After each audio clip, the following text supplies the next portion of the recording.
Y'all know what it is. It's the Find the Boxer game. Purchase a box for a chance at winning $500. One of 54 boxes has a missing boxer inside. Purchase your box or boxes by Cash Apping, $ usual 50/50. Include your box number, name, and email address. Your box number will be confirmed and sent directly to your email. Each box is $20 with a 1 in 54 chance of winning. Remaining proceeds will go directly to the LDBC meet and greet in Las Vegas. Shout out to the LDBC, and remember, it's a usual suspect day.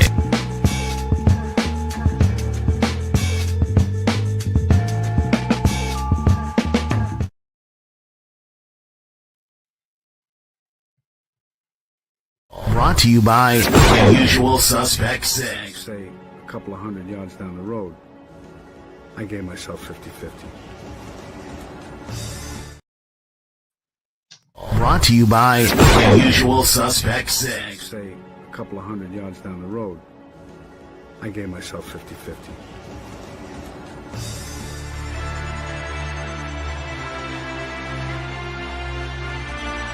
UsualSuspect6.com. I'm tired of this, man. I'm sick of worrying about blick cars. I'm sick of worrying about the government. I can't eat. It's a usual suspect thing. Here we go. Money talk. Here comes the money. When we first hooked up, he wrote on a slip of paper, I need money. I said, shit, me too. And we started making it together after that.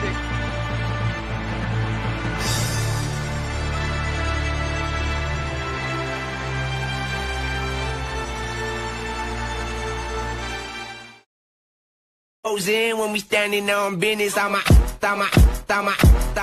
Mr. Body Catcher, Slaughter Gang Soul Snatcher. Ain't no goes in when we standing on business. Hey, let's get it. It's your boy, Hard Hitter Sports and Entertainment, man. 503 Lion, the Sixer, the Big Sixer, Texas Dripper, Mr. Smoke City, man. If you're watching, please get in the chat, smash the like button. Let me know who you is, who you be on this good Sunday, man. I hope everybody is having a wonderful Sunday, a safe Sunday. Speaking of Sundays, it is Usual Suspect 6 Sundays. To recap the podcast, man, this is where we come together. We chop it up. Everything boxing, hot topics, recaps, and what's next to come. We had a good weekend of boxing. Congratulations to Tierra Brown, Sebastian Fundora, George Kambozos, Jeremy Hill, Lester Martinez. Man, it was a bunch of great fights this weekend. Not the biggest. It wasn't the best fighting the best. Salute to my brother BFTB, the first one in the chat. I see you, Brody. Appreciate you for coming through, man. Always good when a grave digger pull up and show love. You feel me? That's my brother like no other. I don't give a damn what nobody say. You know what I'm saying? Boy, my boy been one of the most solid individuals I met on this internet. Period. Point blank. You know what I'm saying? Yeah, but wasn't the best fighting the best this weekend, but it was a cool weekend of boxing. Great weekend of boxing nonetheless, man. We got a lot to talk about, and I'm gonna say this too. Next week, it probably won't be the best week of boxing. We got Michaela Mayer, Sandy Ryan. We got the return of B. Norman Jr. You know, I'm gonna keep it real, man. I'm really looking forward to the month of April. We do got some good fights in April, man. I can't wait to see Bruce Ennis versus Stanionis, man. I got that date circled. April the 12th, man. Atlantic City, Jersey. That's a couple of weeks away. But in the meantime, between time, we do got a couple of cards coming from Top Rank. Now, I am excited to see Richard Torres step up against Guido. We also have Abdullah Mason on the undercard. So it's gonna be a interesting card to see nonetheless. I got my brother first one in the building, always pulling up and showing love, man. One half for the Acting Art Show, Mr. Comic Cons, Mr. Orchard Active, the Jab Jamboree, Act Reacher 45, Quattro Cinco is in the building. What's good with it, champ? You can hear me? I'm good. Yeah, you cool money, bro. All right. Yeah, ain't nothing, bro. Chilling, man. Ready to recap some boxing, man, and you know, uh, let's get it in, man. I'm ready. Yes, sir. Yes, sir. Yes, sir. All right, all right. First things first, man. I do want to salute Big George Foreman, man. R.I.P. to the great George Foreman. Passed away Friday. We got some sad news Friday while we was actually live on the Beltway. We talked about it a little bit on the Act and R show, and I want to continue to talk about George Foreman. As you know, the weeks go on, the days go on, and just give him his flowers, man. This one hit home for me because you know George Foreman is a Houston native. He's a Texas native. He's a Northside baby.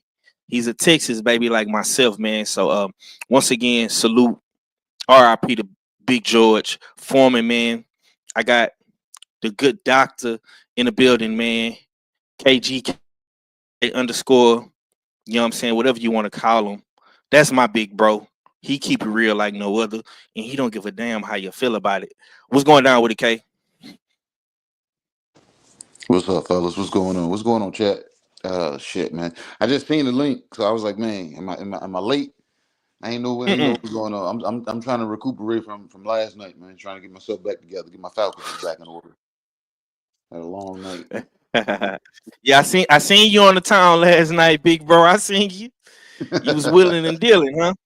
Yeah, man. Trying to put some paint where it ain't. You know what I'm saying? We was out there. We was out on the lake or whatever for my people's wedding, and they had the reception Mm. festivities out there, and they had open bar all night.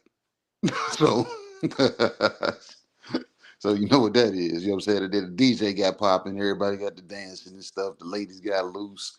I ended up cutting out of there and going to another spot Mm-hmm. and kicked it there for a minute, seeing some people I knew, and then made my way home, man. Made my way home. So, yep. And now we at today. So, I seen a bit of boxing. So when we talk about these boxing matches that I know you're gonna bring up, I'm gonna probably have more to say to the hot boxing topics versus the actual fights. So I'm here. Okay. It's all good, bro. You talk boxing and no boxing like no other. So I'm pretty sure you'll be just cool money, man. We got my co-host. You know what I'm saying? Of Usual Suspects, 6 Sundays, man. I know he the co-host one half of the Ack and R show, man. Jay Steele's the author of the mad scientist, man. Always in the lab cooking up some good work, some good dope, some good drip, some good games, man. This man right here, man. He is the creator of the 50-50 draw to find a boxer and the US fight pool. What's good with it, Jay?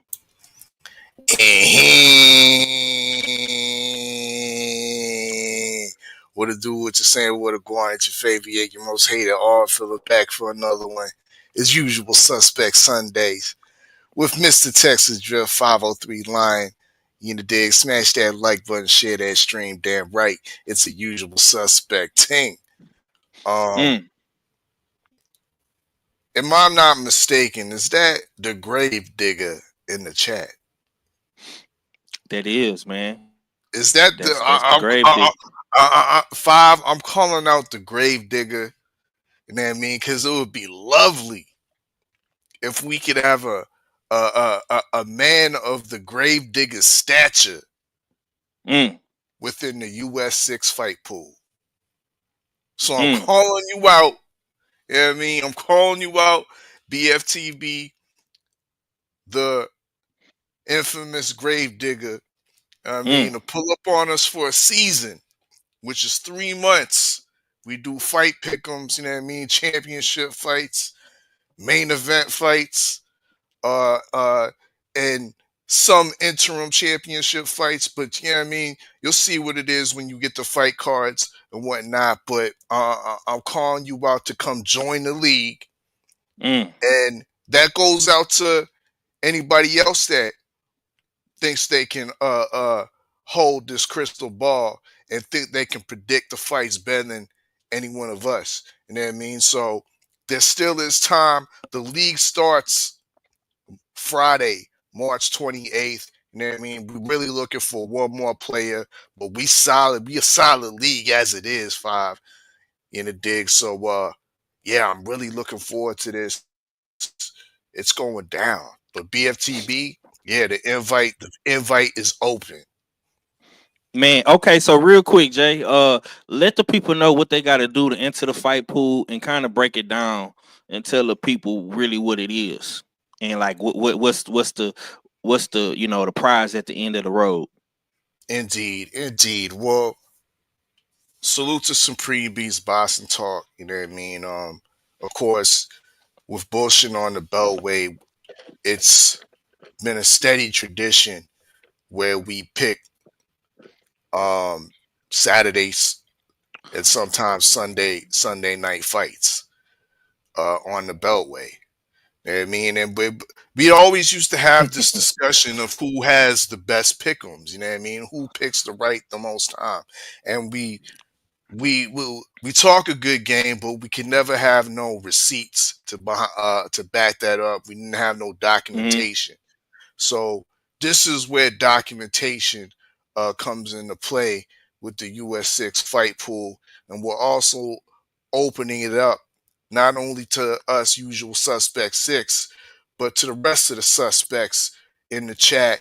You know what I mean? Our faithful subscribers and our associate channels. You know what I mean? From the LDBC, such as Drew Titan, TD Sports, Shawala Ya. You know what I mean? So yeah, that's how we doing it. Fights will be picked at weekly. Each pick will represent, depending on how you pick, or the outcome, and or if you pick a round, a stoppage round, or the type of decision will be dependent on how many points you get.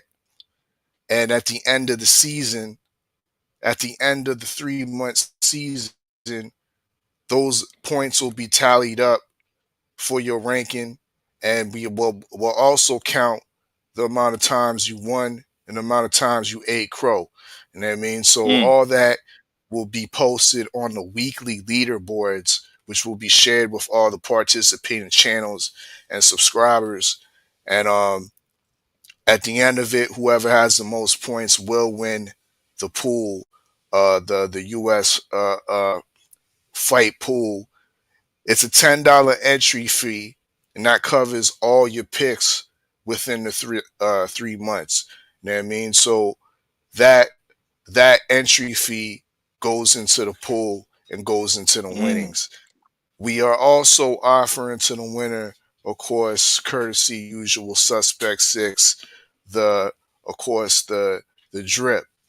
So we will be giving away the crystal ball T-shirt, as well as the adorning and matching crystal ball trucker fit hat.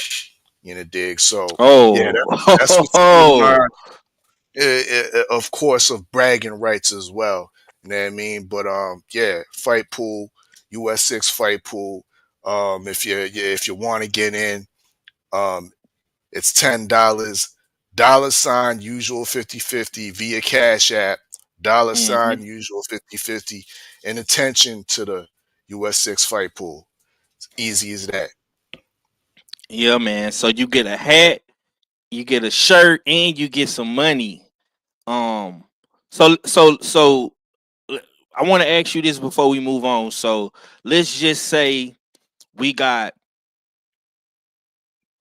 20 to 30 people in the league. So that can be up to what, $300 to $200, correct? I mean, is it a limit? Is we shedding it off when we get to a certain number of people, or we just shedding it off next week? Yeah, we shutting it off this week because we starting Friday, March 28th. Mm. So right now the league has 14 players. We hoping to get one more within the next couple days. If not, we running with 14 for the Mm. next 3 months. Okay, so 100. So basically, $140 is the pool right now. If we get Yes, if we get yes, sir. 15, yeah. So if we get 15, that's 150. If we get 20, that's 200. If we get 30, that's 300. How Yes, many sir. fights and how long? Okay, a condo got a question, and I sent you the link, condo. A condo got a good question. He say, how many fights and how long is the league before the next season? Okay, well the league was gonna spend the duration is 3 months. So I believe that will fall sometime the end of June, beginning of July. Right, right. Um, we don't know how many fights are gonna be within this time period because you know how fights get canceled and you know what I mean cancellations, pullouts and whatnot. So that's Mm-hmm. yet to be determined. But for the most part, uh, the players will be up to date at least 2 to 3 weeks on updated fight cards for the week. Mm.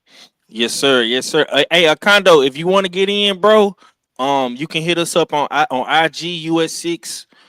You can hit me up on Hard Hitter. You can hit Jay Steels on Instagram as well. You can hit K underscore on Instagram. You can hit Supreme Beast on Instagram. You know what I'm saying?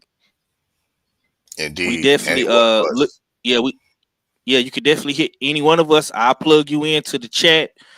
All you got to do is send your $10 to the US65050, and you in there like swimwear, man. So, like I say, this is gonna be fun. Salute to all fella once again. Salute to Supreme Beast, man, because this is where it all started at with the pickums, and now we got receipts, man. We gonna make it fun. We gonna be giving out T-shirts and hats, and you gonna win some money, man. And you gonna have bragging rights for the first season, man. You know what I'm saying? Now I do remember. I did send it to you, Kano. I'll send it to you again. Now I do remember when we was tallying up the pickums, man. Your boy was number one. I was numero Mm, uno the last time I checked. But you know, but Was he really it odd, none fella? of Can that you can none of you that vouch for that matters no odd? more because Can you vouch for that odd? I, look no, at this. I really can't. I really can't. Because I know you're the motherfuckers that keep them track of the archives and shit. So I'm saying but so. I was about to ask Fire for the documentation because I I don't know, have it. right? You threw that receipt away. Salute, salute, man. Salute to my brother Clarence McClain, No Doug Zone podcast in the building. What up with it, man? Let me big up the chat real quick. We got Tay Tay in the building. My boy Kano Loco, PGH Big Dog, Pittsburgh Big Dog, Macadacious Mac of the South. We got Real Spill. We got OG Mr. Mont, Queen 71, the shooter, Big Cam in here. My boy BFTB, man. I appreciate everybody for tuning in. Usual Suspect Sundays. Smash the like button. Share the stream. Damn right, it's the Usual Suspect team. You know what I'm saying? I see y'all following up in here real quick, real slick. I appreciate that, man. We got number 7 in the building. Kano Loco. What's good with it, OG? Man, Gee, what's good, man? What's going on, man? I came in here, man, so our fella can give me a migraine today. You know I'm here for that migraine, bro. Mm, I'm here for it. okay. I'm here for it, OG. You know what I mean, I got the variant for you. I know you do. I know you do. Okay. Well, let's go ahead and get right to it. Before we talk about Sebastian Fundora, we gonna go to the Australian card. We got Kambozos, we got Tierra Brown. Kano, I'm gonna come to you first, man. Once again, man, you and Tierra had have a good relationship. She is from Florida. She beat Sky Nicholson this past weekend. She's the new WBC champion. How do you feel about Tierra Brown in that fight and her finally getting her opportunity, man? Talk to me about that fight, OG. Man, I'm so happy, man, and proud of her, man, because she was very, very well long overdue, man.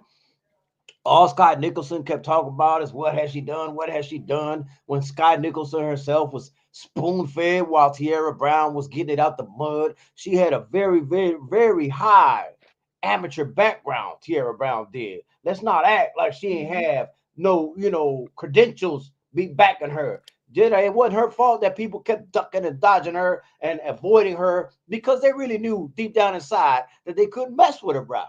You know what I'm saying? Fight night come, you know what I'm saying? And you know, she went in there and did her thing, man. She went in there and did her thing, man. I mean, I really wanted her to knock Sky Nicholson out, man, but we'll take the dub. We'll take the dub, bringing that shit back to Florida. You know what I'm saying? Florida. FLAWDA. She bringing that title back home. She's already in the States already. She just ain't made it all the way back yet, but she's in the States already. And she's on her way back to Florida, man. But she did land in the States already, man. I'm just so proud of her, man, and well long overdue. And I don't want people, man. These people, man, that are talking about robbery and this and that, man. I don't know what fight they were watching because all Scott did was throw one punch and hug. Hug, hug, hug. Throw one punch, hug, hug, hug. That's all I was seeing. While Tierra was bringing that pain to her. You know what I'm saying? So, hey, listen, man. Shout out to Tierra Brown, the menace, chocolate. You know what I'm saying? Chocolatey chop. He did it. Yes, sir. Yes, sir. Salute. Act Reacher, man. I'm gonna switch it up with you, man. We talked about Tierra a little bit on the Ack and R show before we got into the What If series, man. So I'm gonna ask you, man. What if Scott Nicholson wants to rematch? What should Tierra Brown do? And how do you feel should be next for Miss Brown? I'm sure that Scott Nichols probably got the rematch clause. If she does want it, I say Tierra should definitely run it back with her so that she could do it more emphatically this time. And I think, now because Tierra always wanted to become a champion, now that she is a champion, the ball is more on her court now. And not only that, I mean the train don't stop from here. What's that, featherweight? She could get matches now.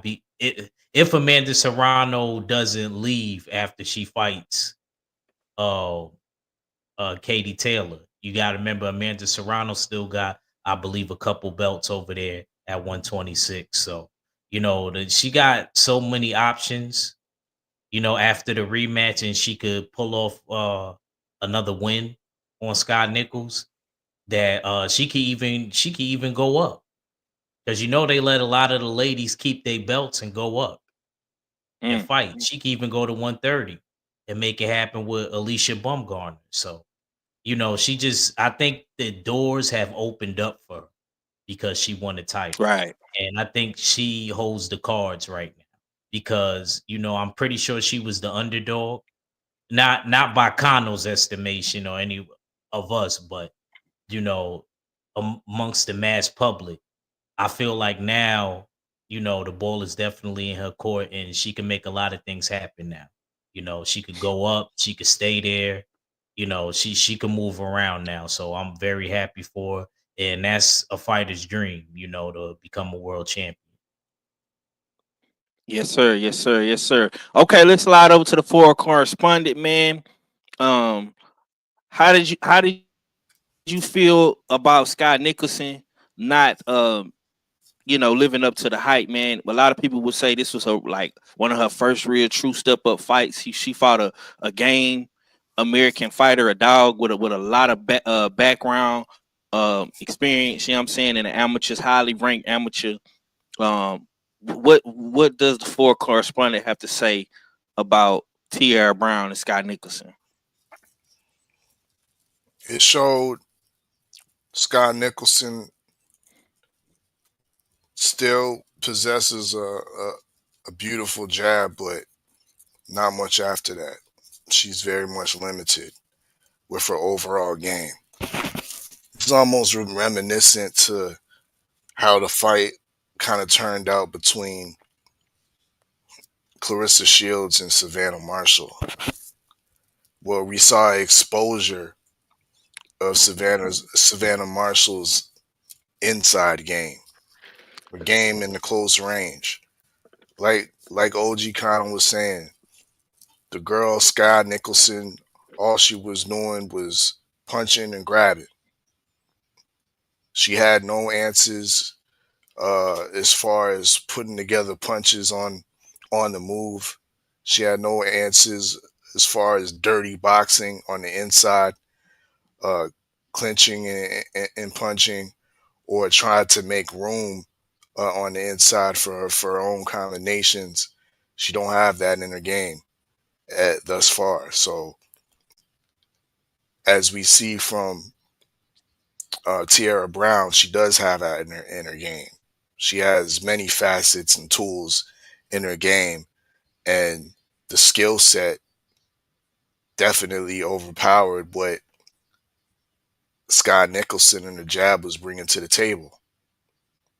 You know what I mean, so great win for Tierra Brown, inside it out. And when I say that inside it out, she was great outside the ring as well. Leading up to the fight, before before the lead up, I actually was picking Scott Nicholson. Me During too. the lead up, the way uh Tierra Brown was acting, the way Tierra Brown was speaking and talking and expressing herself, I had to change my pick. And I was glad. You know what I mean? I did that. She very much convinced me. She was persuasive, and but at the same time, entertaining. At the same time, entertaining and competitive in a competitive fashion. So yeah, she has a very bright future right now. It was bright before, but it's even brighter now. Now that she's coming home with a with a trim, not no regular trinket. She's coming home with a strap, right? She's undefeated, and now we know she can talk a good game as well as walk it. That's my take. Yeah, man. Okay, good doctor, man.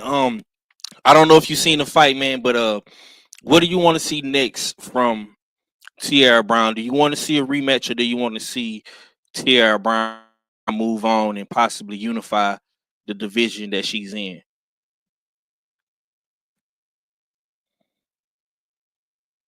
KG, you there? You on mute if you talking, bro. Say that last part again. I'm sorry, bro. No, I said, if you what do you want to see next from Tierra Brown? Do you want to see her unify the division, or do you want to see her rematch Scott Nicholson?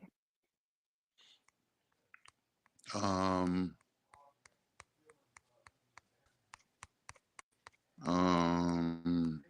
let me think.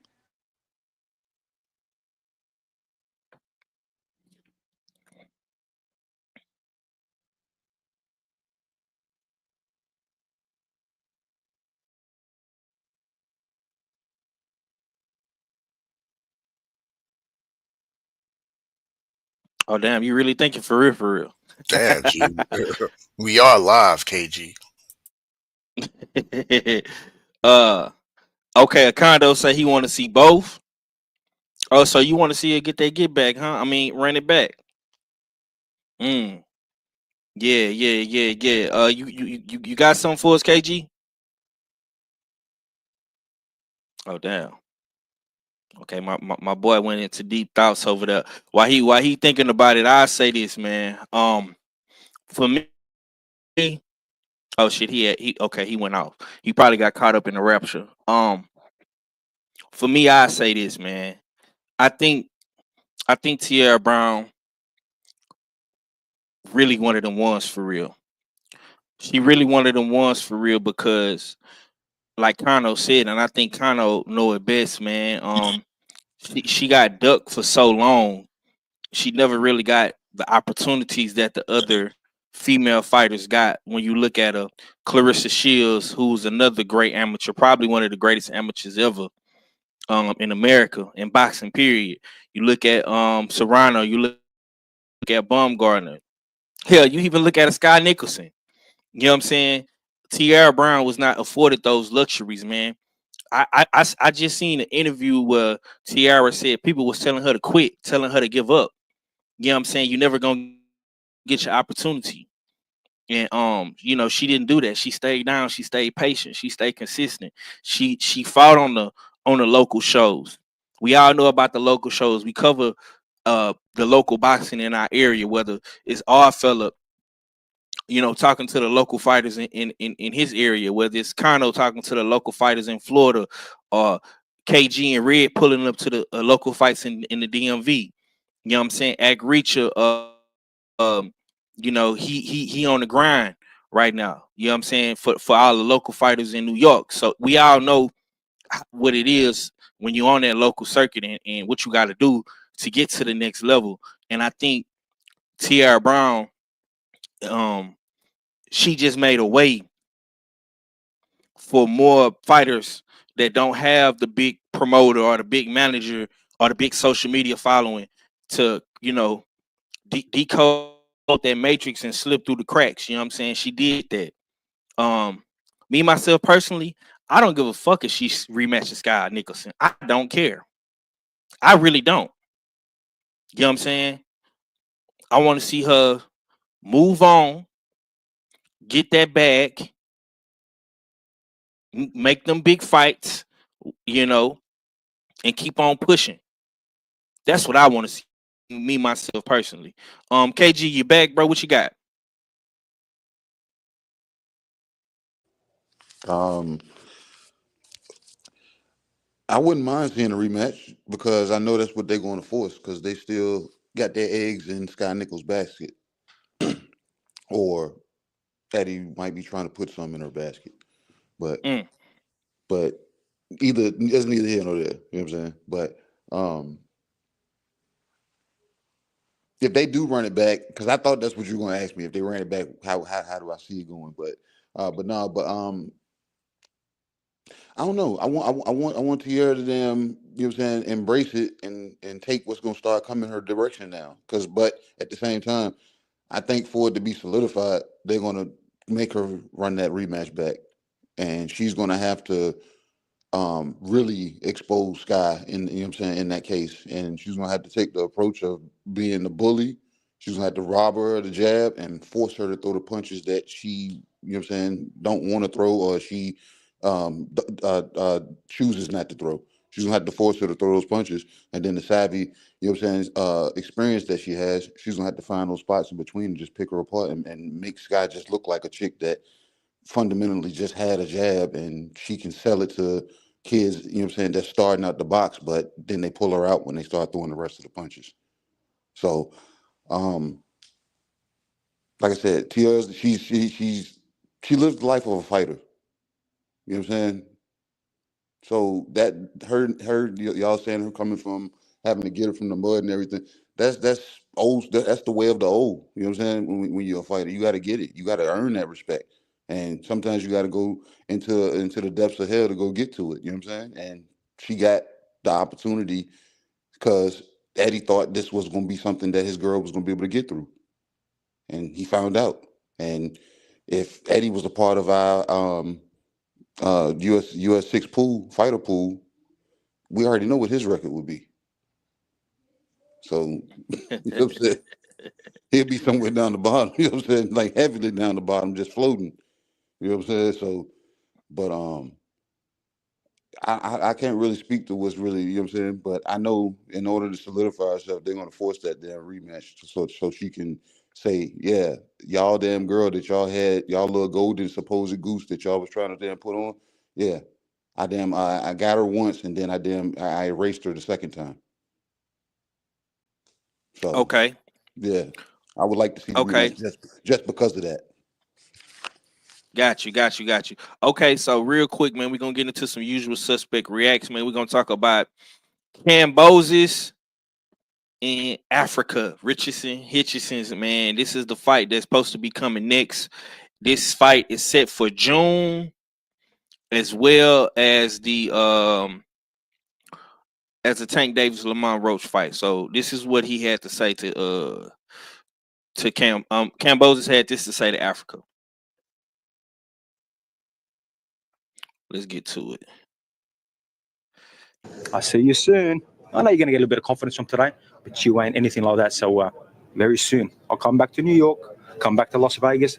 I'll take your belt. I know you hate that 10 pound with IBF, so it's going to be great for me.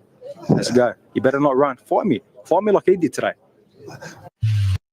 Okay, so that's what Africa had to. I mean, that's what Kambozo's had to say to Africa, and this is what Eddie Hearn had to say. The date is going to be June 21st, is what we're targeting, and there's no movement on that date. I mean, whoever Richardson Hitchens is fighting on that date, George Kambosos or someone else. So I don't think the cut is that bad. I mean, it's 13 weeks, I think, tonight. So it's going to take him 4 or 5 weeks for the cut to heal, but he'll be fit, and then he can start sparring again. And he needs to make that date, and I believe he can. I mean, George, as you saw tonight, he's all action. He's captured all the belts at 135. Him and Richardson have been going at it on social media. The build-up will be epic, and I think it's a great fight.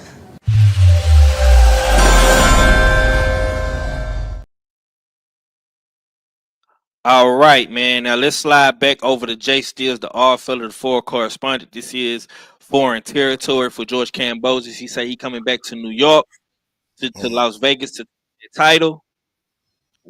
Let me ask you this. Do you feel confident Kambosos is gonna make it to June to fight Richardson Hitchens with that cut, man? And how do you feel about that fight? Like, is that the fight you want to see from Africa, man? Because a lot of people don't want to see Kambosos get another title shot, bro. I think that cut will be able to heal in time enough for Kambosos to start his regular training for this championship fight. The course of question is, does he deserve this championship fight? And the answer is hell no. He doesn't deserve it. But does Richardson Hitchens, does he deserve a soft touch, a soft defense, a tune-up in lieu of a bigger fight that's not available to him at the present moment? I think he is entitled to that.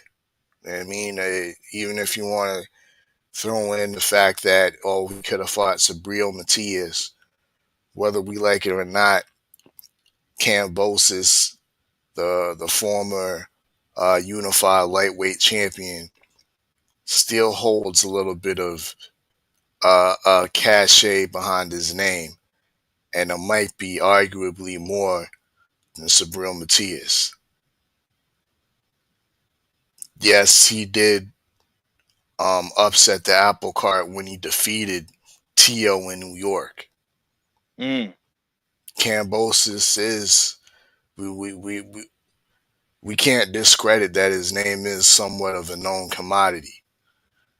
I think this is a perfect opportunity to take a known commodity and put him in the trash or put him on permanent reserve. Kambosos to me is in the twilight of his, I would say, headlining career. This fight represents a chance for Hitchens to put Kambosos in the gatekeeper category, or the gatekeeper tier permanently. And so I'm kind of for this fight. I give this fight a pass for Hitchens for taking it. Everybody's pretty much sold up and tied up with other scheduled fights other than Subriel Matias, but I can understand it being that it's a matchroom fight under the same umbrella. It's easy to make. I don't know what's going on between Eddie and Subriel, who was once a matchroom fighter, but all of a sudden is over there with Salida Promotions. So, like I said, it seems more logical cool.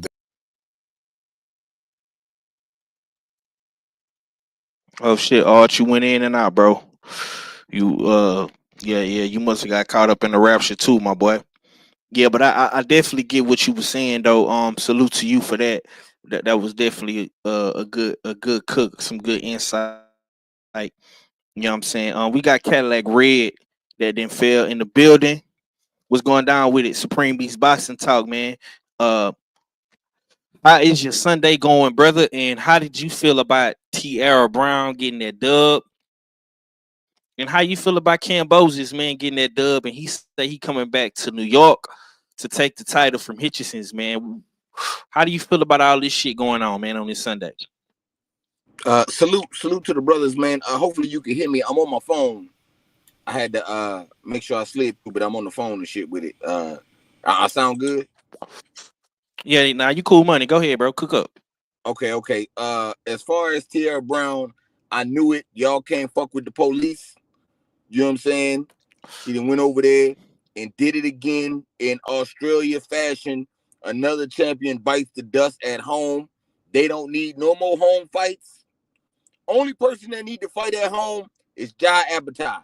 Everybody else need to go on the road and defend because y'all do not have good home showings. Speaking of that, Kambosos and his little brother had that little fight, and I don't know, I wasn't it was like up and down. It was, you know what I'm saying, it wasn't like action packed, but it wasn't lackluster. You know what I'm saying? It was a so-so fight to me. He pulled it out, and now he talking about he want to fight Mr. Popo. I mean Richardson Hitches. You know what I'm saying? But yeah, I don't know. I don't know if he could beat him. I don't know if he could beat Mr. Popo. You know what I'm saying? I don't think Kambosos can. He might pull a rabbit out the hat because he do got New York guys' numbers. You know what I'm saying? After what he did to T.O. You know what I'm saying? He might have the New Yorkers' numbers. We'll see. If he beat Mr. Popo, I'ma definitely say it. You know what I'm saying? But if he don't, then you know he is what he is. But I'm not all the way upset. I mean, I'm not all the way upset for Kambosos getting the fight. I think Richardson Hitchison could have fought someone else better. But my brothers have kind of talked me into when a champion wins his belt, he should get a championship fight. You know what I'm saying? Nice little. What brothers? Who talk you into that? Put a name on it. My usual suspect brothers. You know what I'm saying? Because almost all of Which y'all one? say Which number? Which one? Which number? You could pick a number. All of them have said this, I believe. I mean, if someone hasn't said it, they can correct me. They've said all 5 of them. The other 5. I ain't say that shit. Yeah, not number 7. That's why I said the 6. I made sure I said 6 because you know what I'm saying. Kano, yeah, that's different. But yeah, the other 5 guys, they be saying you should get a light fight because you a champion and get your championship check. That's what they say. So go ahead. But after Kambosos, I don't want to hear any more soft names. Forget about it. You know what I'm saying? I'm going to give him a pass. I don't want to. But the brothers have talked me into it. So yes, he could walk around with this Kambosos fight, cool. But after this, if he not fighting another champion, I don't want to hear shit from him. You know what I'm saying? He's the least popular champion of all of them. He has the least amount of cachet. You know what I'm saying?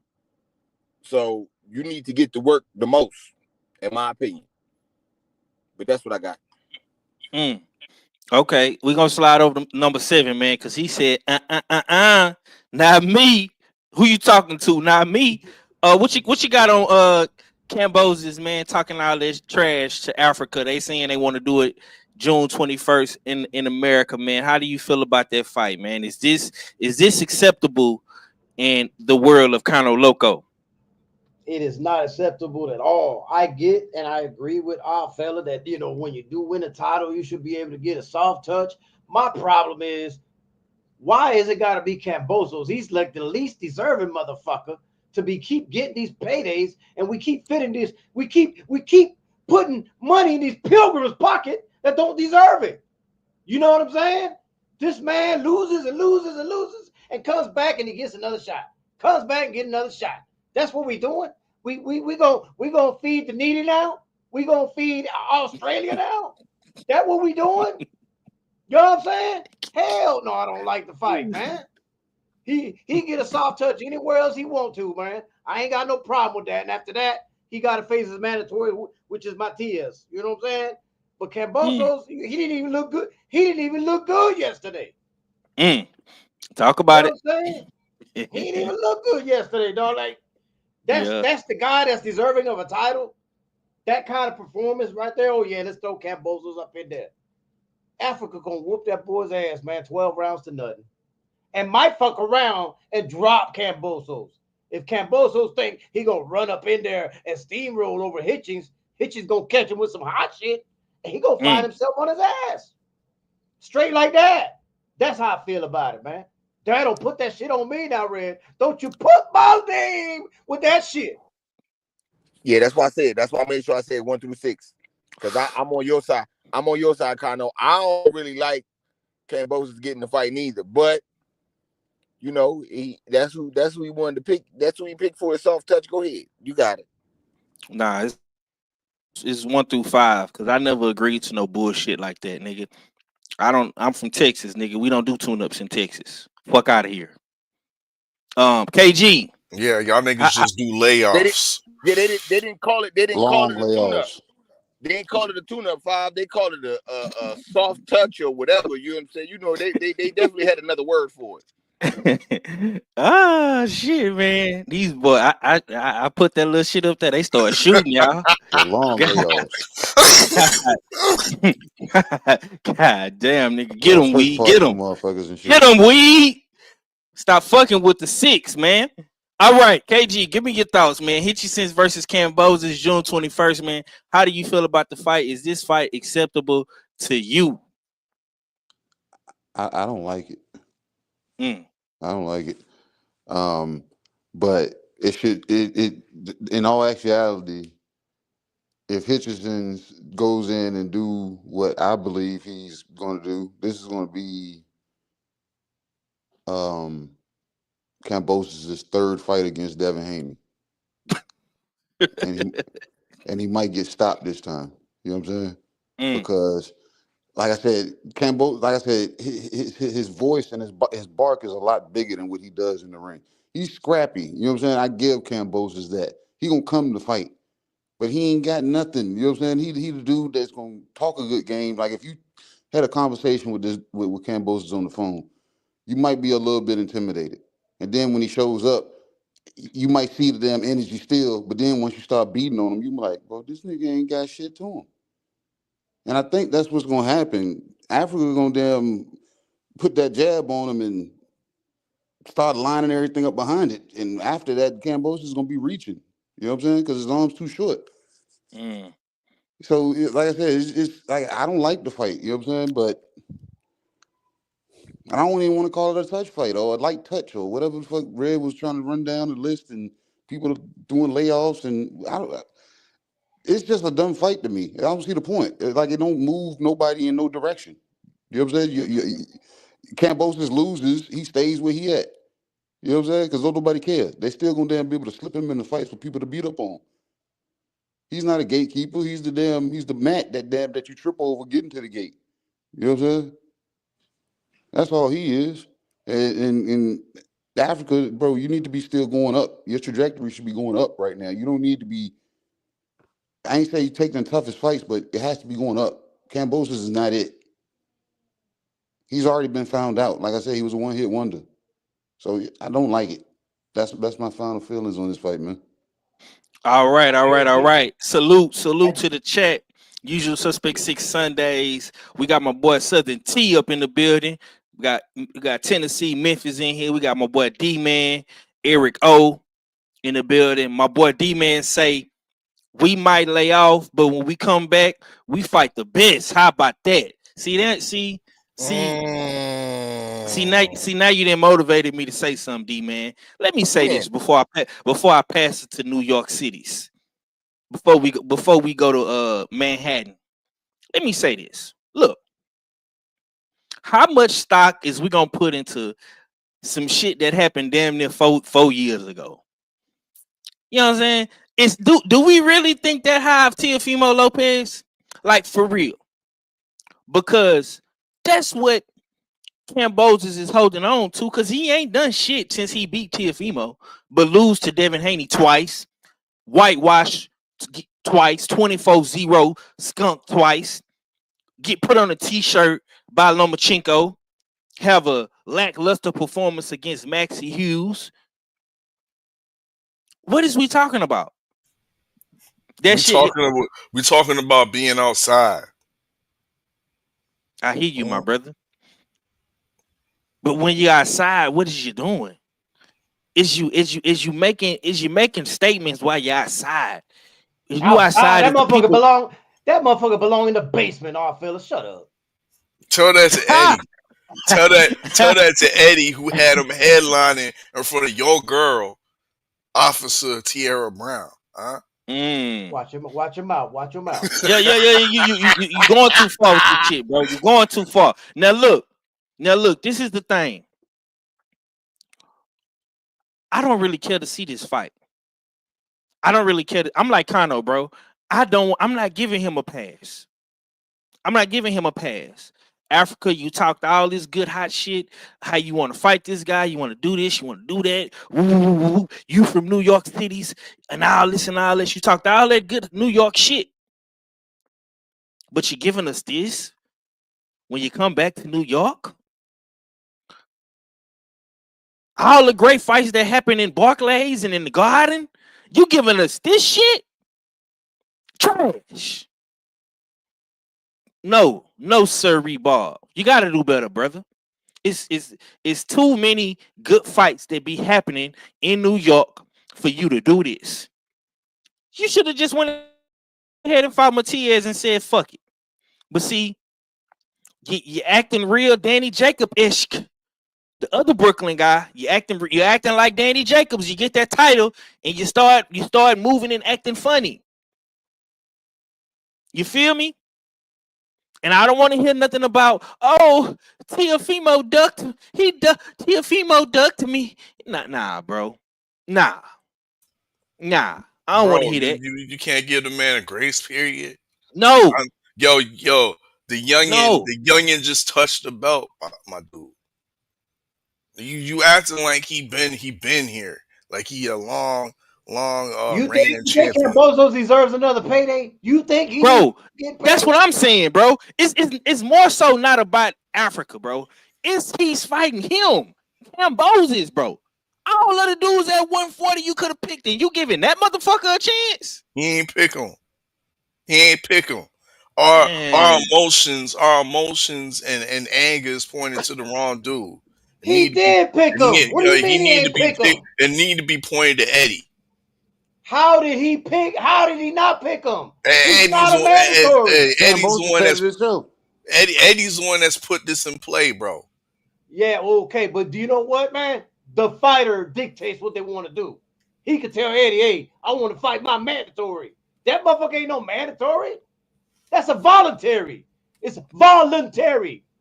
Voluntary. Do you hear that? But that paycheck is mandatory though.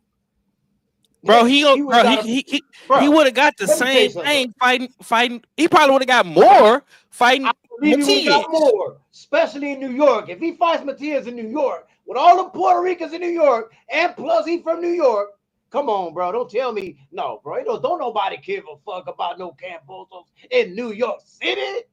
Is you crazy? Come on, man. Stop the cap, man. Get a rope, man. Get a rope. Look, bro. He could have fought Elvin Rodriguez, Kenneth Sims Jr., not Matchroom, Michelle Riviera, not Matchroom. Bro, that shit don't matter. It do matter. That's why I'm trying to show y'all niggas. Matchroom versus Matchroom, bro. It's easy to make. Eddie trying to keep it's hard times out there for Matchroom right now. No, it's not. What are you talking about, bro? Matchroom is one of them ones right now. Nah, Matchroom in the backyard right now. Thank you, Queen. Thank you. He could have rematched Liam Pyro. Yeah, if Matchroom's in the backyard, Kambosos is buried underneath. Not 6 feet under, 10 feet under. Get him the fuck out of here. Quit paying this motherfucker. Pyro got a lease name to Kambosos. That's why they could. That's why the Australian government wouldn't subsidize Pyro to bring his ass over. Yeah, to fight in Puerto Rico and lose his belt. Okay, man. Let's go to New York, man. Let's hear what New York got to say. He been hella quiet. I'm gonna slide to my Ock, man. Ack Wayne, Ack Reacher. What does Harlem feel about this? What does New York feel about this, man?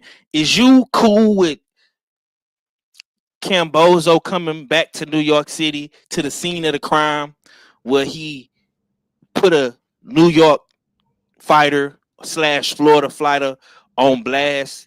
He better be careful how he answer, because No. First of all, a Florida fighter. Get it right. Let's get it. Let's get that right. Broward County. Banging the gavel on him. Last I checked, there ain't no county like that in New York. But anyway, I'm gonna be honest with you. I'm kind of on the side with you, Five. You kind of took my point, what I was gonna say. Kind of wish you would have came to me first. You might as well just get that mandatory out the way, bro. You might as well have fought Subriel. I'm gonna just keep it a stack, bro. Cause George Kambosos, you ain't getting no credit or no rec for that. You know what I mean? I don't even know how the numbers is going to do. He probably would do better numbers keeping it in New York, just like Kano said, fighting Subriel. You know what I mean? It's going to be a gang of Puerto Ricans there. You know what I mean? I can see it now. Probably a lot of his friends from Bushwick. You know what I'm saying? A lot of them in Harlem. And, you know what I mean? I could just see it now, bro. You know what I mean? You might as well just capitalize on your dollar there. I'm not gonna roast my brother for holding the belt down and defending it against Kambosos, but I don't think that's a good idea. I think it's kind of a waste of time. If it would have been me, I would have just got my mandatory out the way. People keep talking about I was scared of Subriel this, scared of Subriel that. I would have just took that fight and proved them wrong. You know what I mean? And to be honest with you, it ain't guaranteed that fight is going to happen anyway. So we shouldn't just jump to conclusions, because I don't think the cut is going to heal. He don't got that. He don't got that healing factor like that. What kind of New Yorker are you, bro? What do you mean? I'm telling him to fight the Puerto Rican in New York and capitalize on his dollar. You telling him to fight a killer? What you mean, bro? He said he was like grace period, brothers. Give the man a grace period. Give the man at least one more defense before he goes in there with a killer. It ain't guaranteed that he even gonna make the fight. I don't know if that cut is gonna heal in time. Eddie is saying it should heal in about 5 weeks, but we ain't doctors. There's only one doctor on the panel. Last I checked. Hitchens ate the finished product. The boy needs seasoning, and y'all want him to go against the killers right now. It's crazy. It's nasty work. Salute to Talib Cunningham. I see you in the building. Go ahead, Red. This is crazy because I'm listening to what everybody's saying, and I'm changing the way I feel now because I ain't hear nobody say nothing about go unify. Niggas is saying go fight your mandatory. If you fight your mandatory, that is your way of getting your championship check. So, nigga, what are you doing fighting Kambosos? If you go fight Kambosos, then go after your mandatory and not unify, man, what the fuck is we doing, man? This is ridiculous. If you doing all this other fighting that ain't got to deal with another champion, fight your mandatory and then go get one of them belts, man. You only got 1/4 of the pie, man. Stop acting like, you know what I'm saying, like that means something. Do your obligation and go get another belt. All that extra Kambosos stuff. I'm thinking you about to fight. The whole man. Y'all had me thinking that this boy gonna fight Kambosos and then gonna try to unify. No. He gonna fight Kambosos and then go after Matias? No. Just go get Matias and then go get a belt, man. Still, just Kambosos is foolishness. My bad. Nah, bro. Ain't nobody thinking about these niggas is thinking about Matias. I mean, these niggas is trying It ain't gotta to be him. trying to Why he rush can't the get a fight? process Okay, instead of trust the Okay, process. our fella. Well, instead of giving Kambosos that money, won't you give it to Montana Love? I heard somebody say something about Montana Love in the chat. Montana Queen says Love. something. Yeah. Crazy Shit, work. you said it. Okay, so is Crazy work. Kambosos. Montana Love. It's easy work, right? So is Kambosos. You might And as well y'all get the niggas brother want to talk paid. about You might as well get the brother what have paid. you done for me lately? Oh my God! You Where missing a whole lot. where Montana been? I How the understand dog you from how Canada. the dog doing? How the I dog understand doing? you from Canada, man. The dog, I still got the dog. He ain't got it from me yet. That's first of all. Second of all, you're missing my point. If you're gonna get somebody paid, at least get one of our people get paid. Why you gotta keep paying these pilgrims? You know what I'm saying? You're missing that point of it. Fuck the pilgrim, man. Go get one of Yeah. our people paid. Fuck is we talking Yeah, about? that's going over all fella Kano head. right, man. This is America. This is not Sparta. Yeah.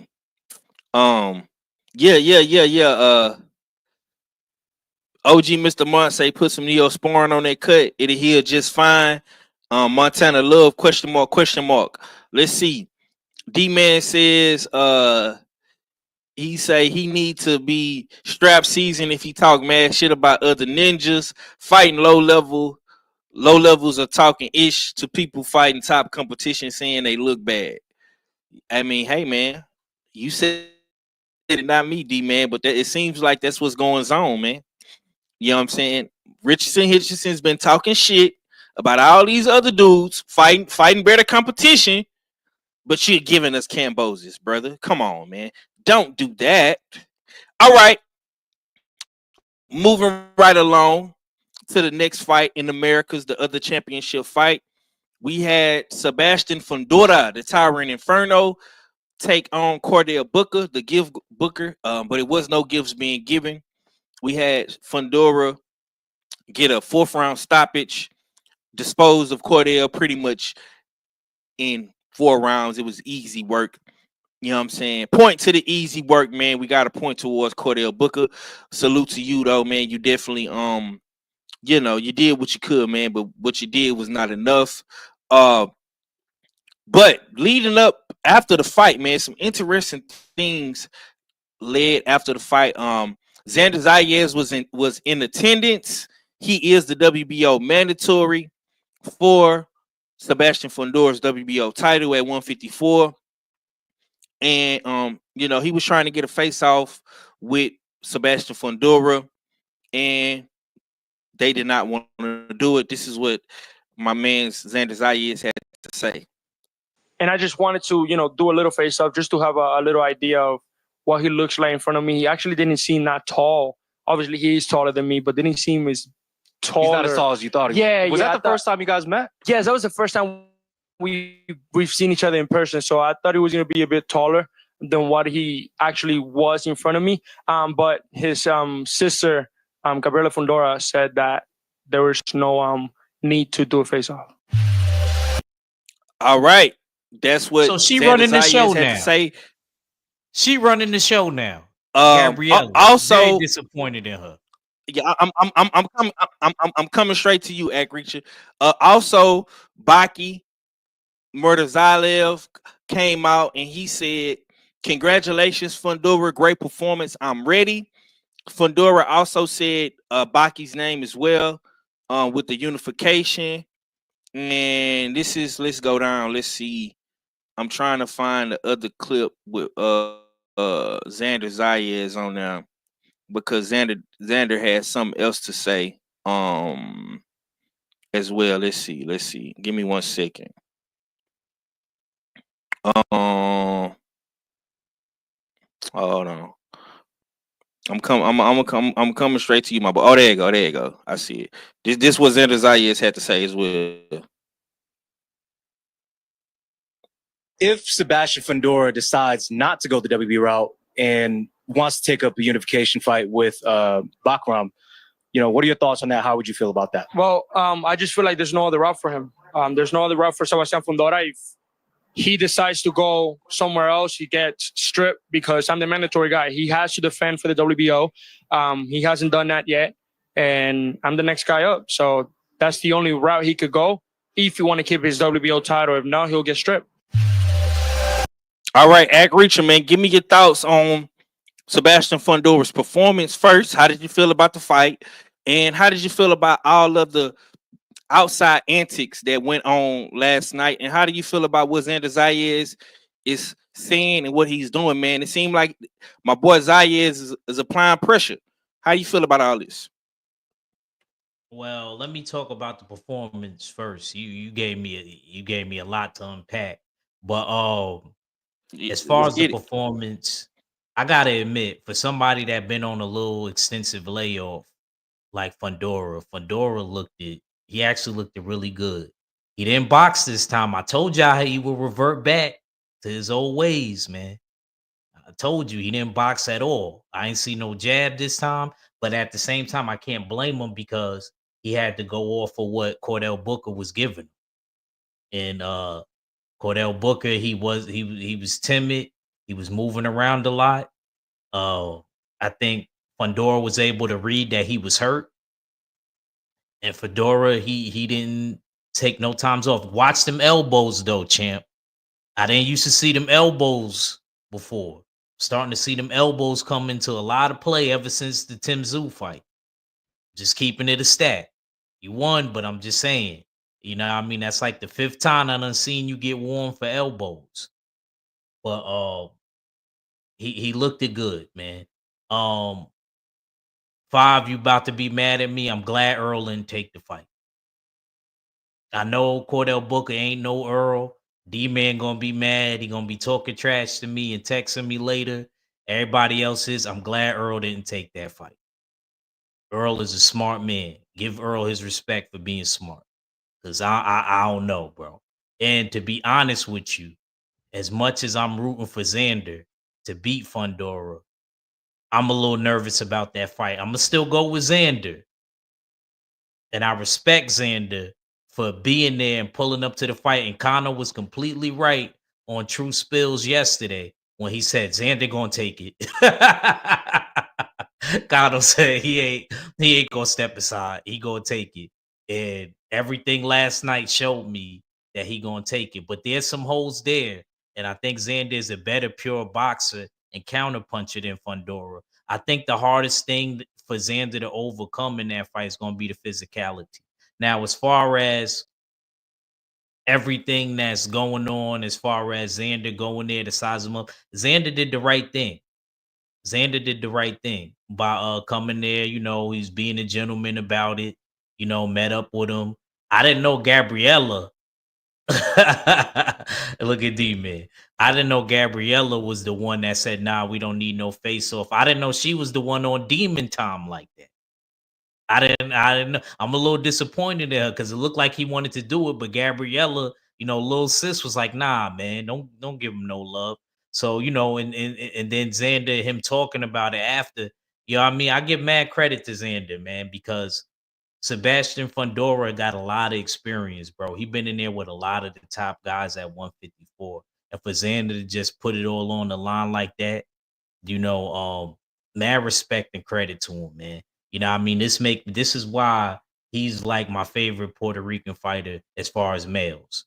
Amanda Serrano, female. But as far as the male fighters, I don't care. Xander got it to me. I don't care what Kano say. I don't care what nobody else say. Xander's moving like a thug right now.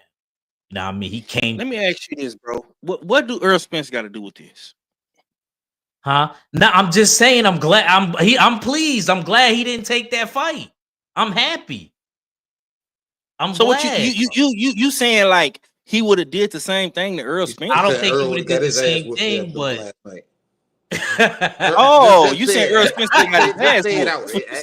Spell it out. Oh, okay. He's saying Earl would have got the shit beat out of him last night. That's how you feel, champ? That's what he's saying. I'll be his translator. You know what I'm I saying? ain't say he would have did the same exact thing, but he looked it good, man. He looked it good, man. You know what I'm saying? But yeah, He man. comparing the big fish to the gift. Nah, Oh I'm my not God. comparing him to Cordell Booker. I'm Nasty not work. comparing them either. I'm Nasty just work, saying, man. glad he didn't take that fight, bro. Turned He But said, against I'm your own. glad he I ain't taking the rather fight. He said, Xander. because them uppercuts would have hit Earl the same way. That's what he said. Damn. Go ahead, K. Go ahead. Take the That's wheel. what he's I'm saying. done. He said them uppercuts would have been hitting Earl the same way. That's what he was saying. Nasty work, man. Felt bad for Okay. Earl, man. Yeah. I got you, KG. I'm gonna slide over to Cadillac Grid because I know Cadillac Grid on the phone. Then I'm gonna come right to you, KG. Cadillac Grid, give me your thoughts on the performance of Fundora and how did you feel about all this outside the ring antics between him and Xander, man? Is that the fight you want to see next from Fundora? Okay. Fundora did all right in this fight. He fought a guy that we didn't even tier at 54. So I was looking at him kind of funny. And he got the stoppage in 4 rounds. You know what I'm saying? When if you really coming back from some shit and you fighting somebody you're not supposed to fight, you're supposed to knock them out in 3 or less. You know what I'm saying? You know, like the best guy at 154 did. So, it was a so-so performance, in my opinion, because of his opponent selection. Now, as far as not facing off Xander, I don't see why he had the need to. That man trying to unify. You should be, and especially Kano, since you got more insight to the dude, y'all got to let him know unification's Trump mandatories. You know what I'm saying? Like you gotta be aware of that. Don't be out here, you know what I'm saying, slipping in the darkness, just saying and doing whatever. So yeah, I definitely say, you know what I'm saying, pay attention to what's going on with that. But that is the Puerto Rican belt. He might know something that we don't. You know what I'm saying? So I don't know. We'll see how it shapes. But I mean, I'm more interested in them unifying than Xander getting his shot. He might have to wait, man. You might have to wait one real quick, man. You know what I'm saying? I mean, that's just how the game is, man. We trying to do things. We trying to see things. You know what I'm saying? I understand you gotta get your shot, but you gotta wait for your shot if they gonna link it up. You know what I'm saying?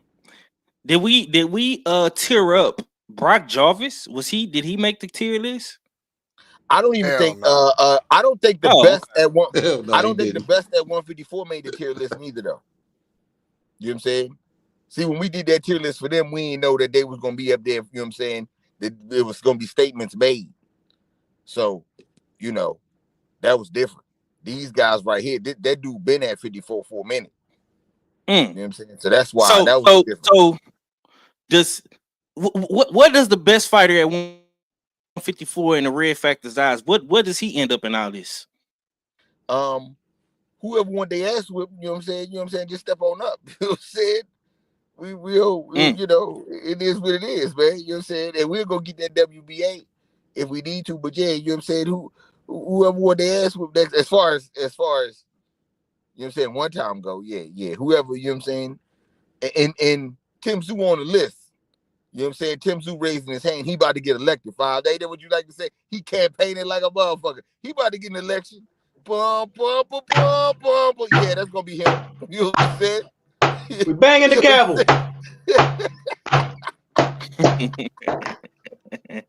Okay. I got you, brother. That's dope. That's dope. KG, I'm gonna come to you, my boy. How did you feel about Sebastian Fundora's performance? He got the 4th round knockout.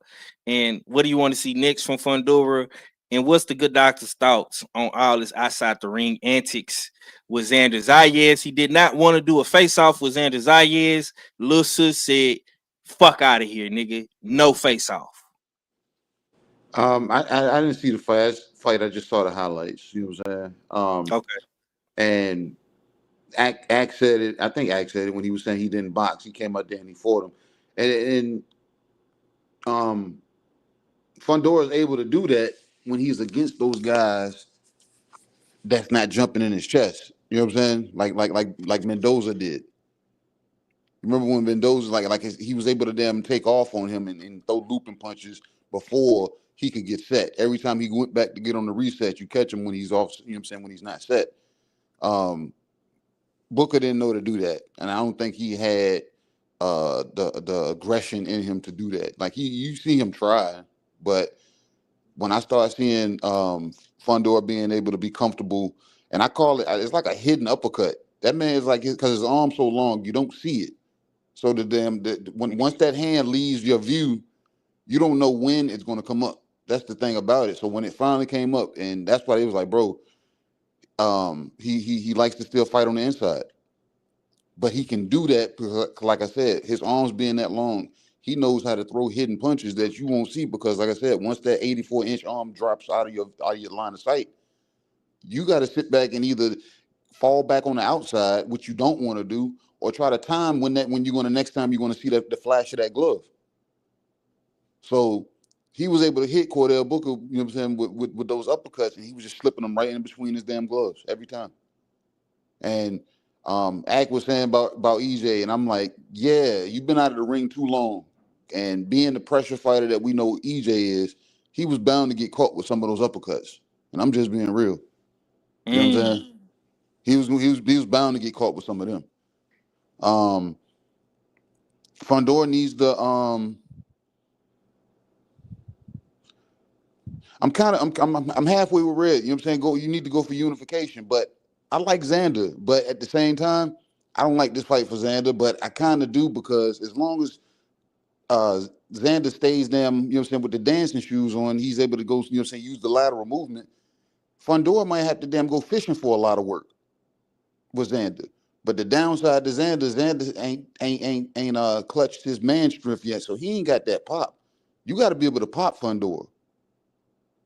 And you got to be, you know what I'm saying, and you got to hit him because when you crack Fundora, his switch is either going to damn tell him to take a knee, or he's going to try to get his get back, and that's when you damn, you know what I'm saying, that's when you take it to him. And I don't think Xander's going to have that pop. He's going to have the output and the combination of punches to be able to land, but I think at a certain point, when it comes to clutch time, I don't think he's going to be able to hurt Fundora like that. It's going to take a lot of work for him to hurt. He's going to look good. And as long as he keeps Fundora having to, you know what I'm saying, to chase for the food that he's going to have to come get, he might be able to outbox him, but I don't see him hurting him or knocking him down. And as long as he ain't able to do that, Fundora has them every puncher's chance to damn put Xander on a t-shirt. You know what I'm saying?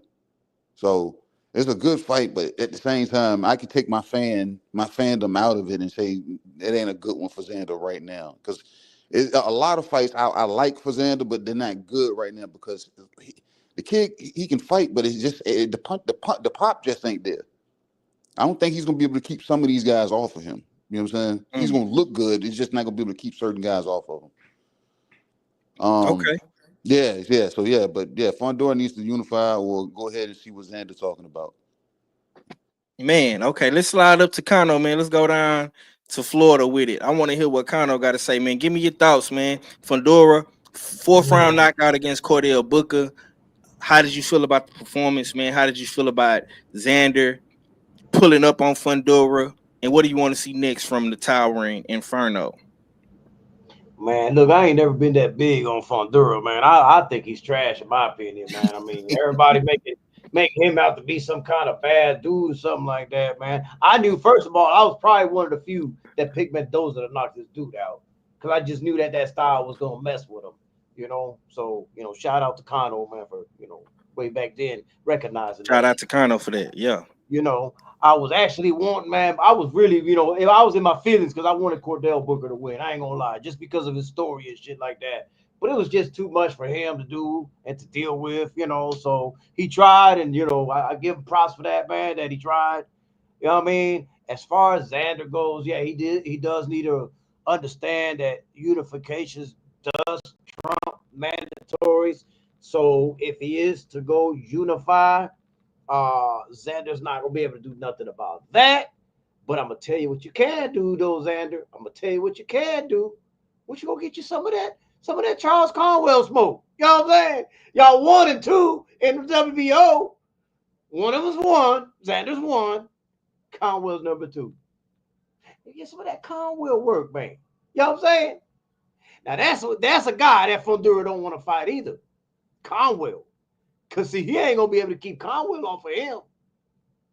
You know what I mean? Conwell gonna go right through him. Break that body, man.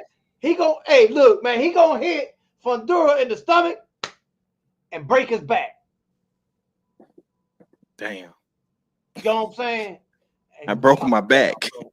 Yes, bro. God Man, damn. you know he's skinny and shit, man. You know that punch gonna be so strong, man. He gonna feel it in his back, his whole spine. Oh shit. Spinal. Yeah, that tall giraffe gonna be gone and shit, man. Listen, man. I actually believe that Xander can beat Fundora. I just don't know if he's gonna get that shot next. As far as the goddamn face-off shit, I ain't gonna lie to you. I thought that was kind of pussy of Fundora, man. You got somebody in your weight class, bro. You got somebody in your weight class. You don't want to face-to-face with him, bro. Especially somebody that's a mandatory. You don't want to get face-to-face with him, bro. You don't want to look him in the face and say, "Bitch, please." Nah, bro, that's some soft shit, bro. I smell pussy, man. That's what I got on that, man. Okay. Before I go, Hey, I agree with Kano because I ain't get a chance to respond. I forgot to respond to that. But yeah, if I'm there, I'm here to see you. You know what I'm saying? You should want to see me too. Your sister shouldn't be there gonna telling you, say, nah, we don't need to do all that. Nah, we about to start this storyline right now. With little sister, I face off with you since you wearing the britches. This nigga KG stupid. Look, let me say this before I go to all fella. I dropped a video about Sebastian Fundora earlier today, man. Y'all be sure to go check that out when you get a chance. But I'll just say this, man. 154 is heating up. 154 is heating up, and we're gonna talk about 154 in the next segment. But I'm gonna just say this. Sebastian Fundora, man, it's really nowhere for you to go, bro. I hear what the brothers is saying about Xander. I think Xander got the utmost confidence, man. He's oozing with confidence. If that boy had on cologne right now, it'll be that Creed confidence. You know what I'm saying? He got that Creed confidence on right now, man. The boy is oozing with confidence, man. He feel like he can beat Sebastian Fundora. And what I always say, and I'm gonna always say this, man, to my young up and coming contenders, if they feel like they can do it, man, set it up, man. Don't wait, set the date. That's what I'm gonna say. You know what I'm saying? I see my boy Shushu Carrington over there talking that talk. I see Xander Zayas over there talking that talk. I see Charles Conwell over there talking that talk, man. Let's get it.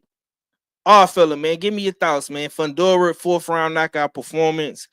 What do you want to see next from the Tyrant Inferno? And how do you feel about him and Xander Zayas situation outside the ring? Lil Sis said, no face off. Fuck out of here. What you got? Fundora was pretty much workmanlike, clinical with the way he disposed of Cordell Booker.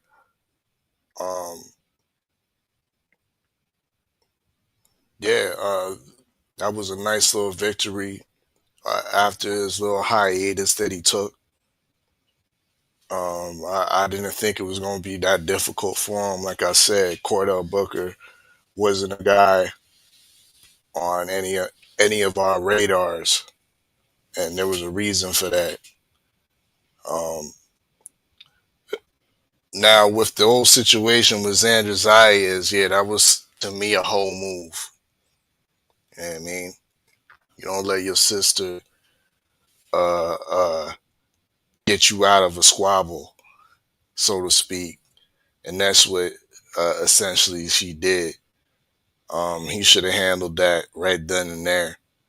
And don't mean that they have to fight right now, but I didn't like it in the UFC situation where this happened between the heavyweight interim champion Tom Aspinall when he wanted to square up with John Jones. John Jones, the current heavyweight, so-called heavyweight champion, declined the face-off.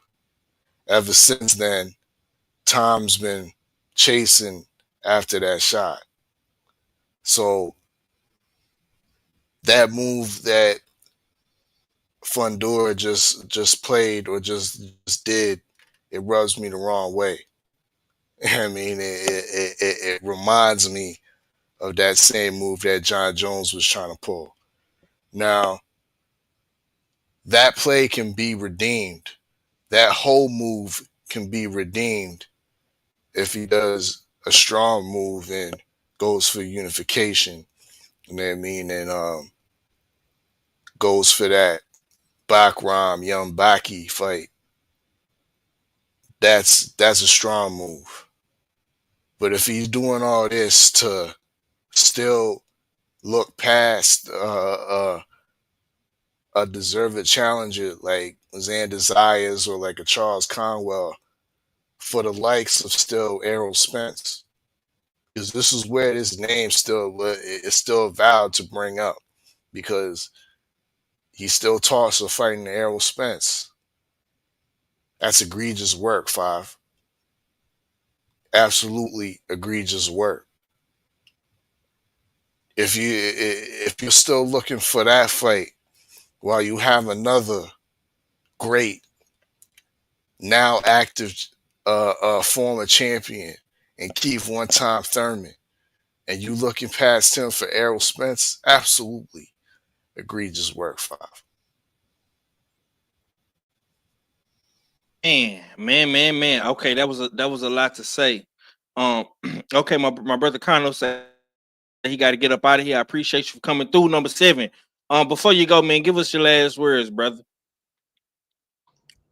Oh man, just I enjoy coming on here with y'all, man, on a Sunday like this, man. I like everybody to know though that me and at Reacher, we got the True Spill edition that we do on Saturday evenings and shit, man. So At what time? At 4 p.m. Eastern Standard Time. If the Akanaj show finishes early, we usually go on earlier than that though.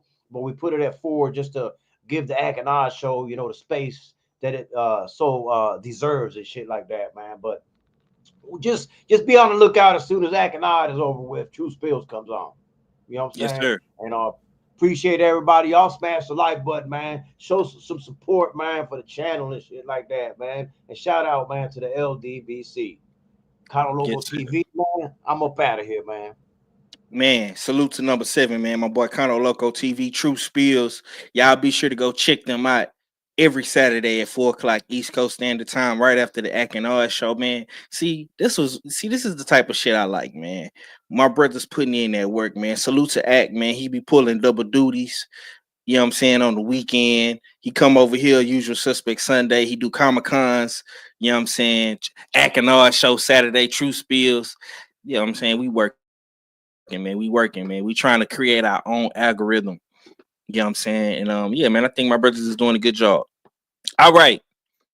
So now we have Ack Wayne, we got the War Report, and we got K underscore Kano fell off. Cadillac Red fell off. I think Cadillac Red is on the move, but we're gonna keep it pushing. Y'all be sure to smash the like button. We're gonna get into some more hot boxing topics, but I want to talk about this hot boxing topic because this was a very, very controversial discussion on the Ack and R show at 154.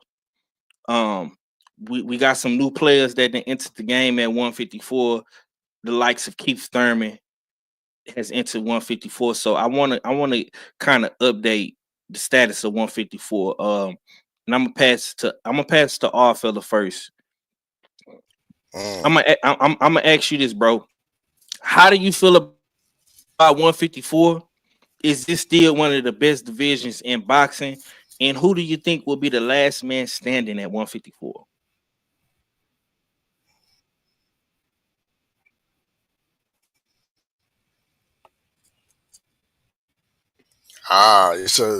That's a very good question. Very good question. And it's gonna be hard for me to answer it for the fact that 154 has, in a sense, been one of those divisions where it hasn't been a long, steady division where people stay for a long time.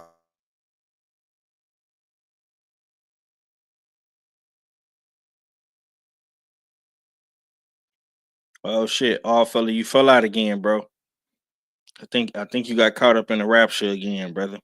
I think that nigga to move to Texas or something, New York or something. Shit, y'all with that finicky ass daggone Wi-Fi. You know what I'm saying? Mine ain't finicky. I just hit the damn leave button by accident. So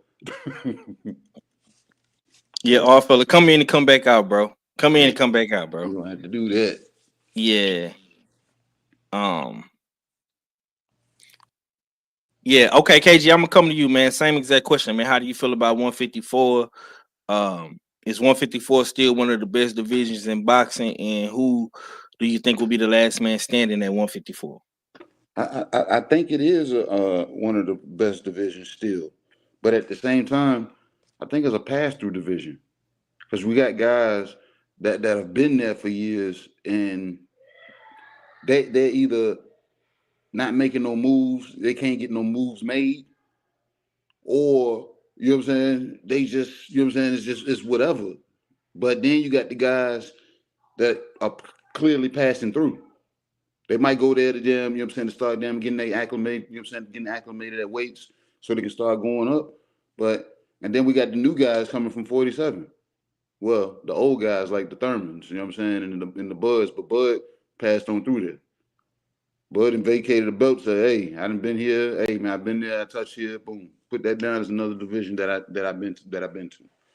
I thought Earl was gonna show up there, you know what I'm saying? I haven't seen him there yet. And when Charles Conwell, I remember, what was it, 3-4 years ago? I was talking about him before the layoff. So before the layoff, I was like, bro, and then when he disappeared, I lost sight of him. So I didn't know anything about. I was like, is he still even? So when he came back around, and I'm hearing Conwell talking heavy about it, so I'm like, well, wait a minute. But I still need to see how his management and how, you know what I'm saying, how he's being handled to see if they're really going to put the push and put the fuck to people that, you know what I'm saying, that are trying to avoid him.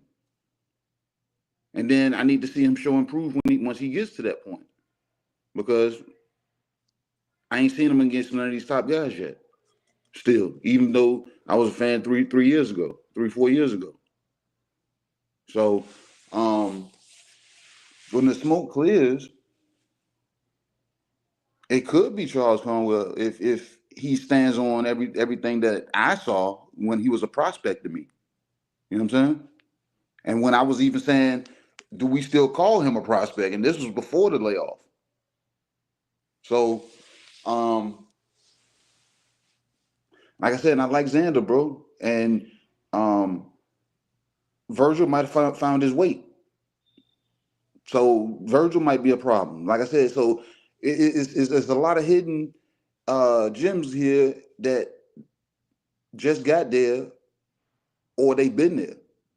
But you got the damn ones, the randoms that's passing through. So don't get it twisted if you don't see Virgil and Charles Conway, you know what I'm saying, battling it out.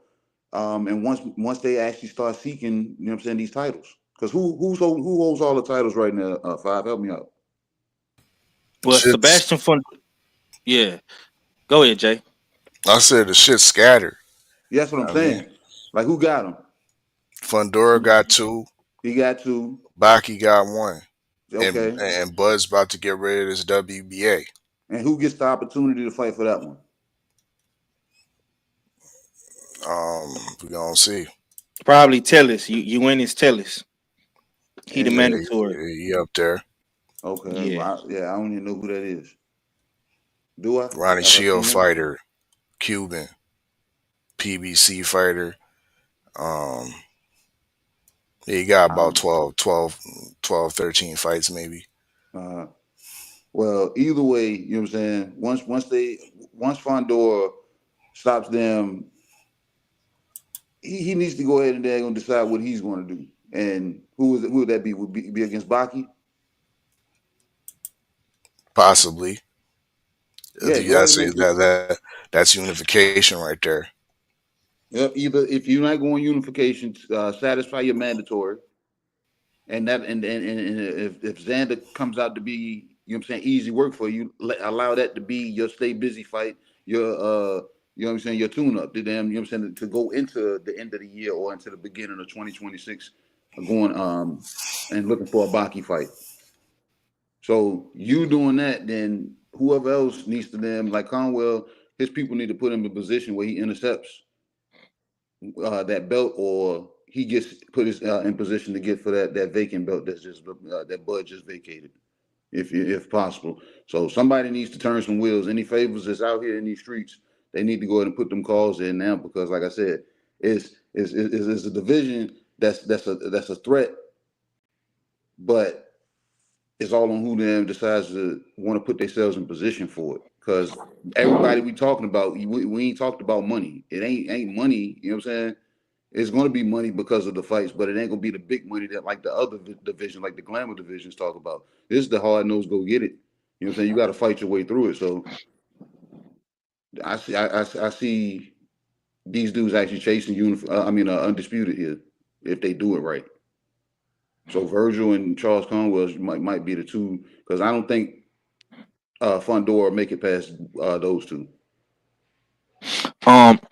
Let's pause on that real quick. Mr. Mont asked a good question in the chat. He wanted to address the Terrell Goucher robbery. If anybody seen that fight, man, please chime in. Jay, did you see that fight? Did you see that fight with Terrell Goucher and Yeah, I Elijah seen Garcia? it. Robbery, straight up robbery, bro. Straight up robbery. Like Terrell Goucher dropped him in the first round. Even shout out to Abner Mares. He said it too. He said this is why people don't watch boxing anymore. Man, I was ready to cut off the show because of that. I felt so bad for Terrell Goucher. Terrell Goucher was out working him. Elijah Garcia, you know what I mean, wasn't moving his head, nose was bloody, everything, man. And they just straight gave Elijah Garcia the fight, man. Yeah, that completely turned me off, you know what I mean, with that card, bro. Completely turned me off. But Yeah, I watched it because I knew that we would be doing the show today. But honestly, yeah. I was very disappointed, man. I know somebody that's gonna be real mad speaking to Charles Conwell because that's his boy right there. Terrell Goucher is his guy. You know, they both from Cleveland. And I Right. remember him talking about Terrell Goucher on the show when me and Kano was talking about him.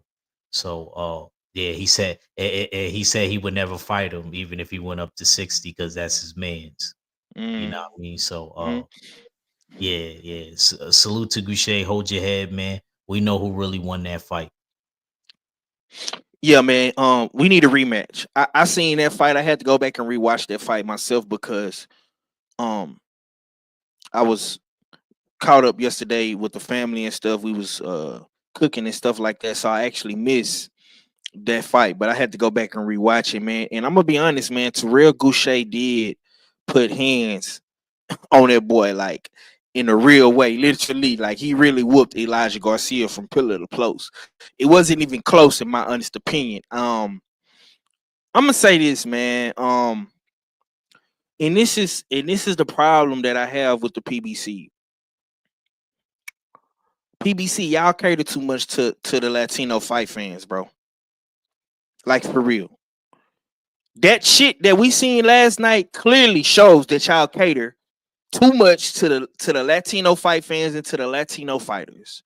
When your company, and this is no disrespect, you just seen my brother Cano Loco on here. This ain't no disrespect to no Puerto Ricans or no Mexicans or no Dominicans or none of that, bro.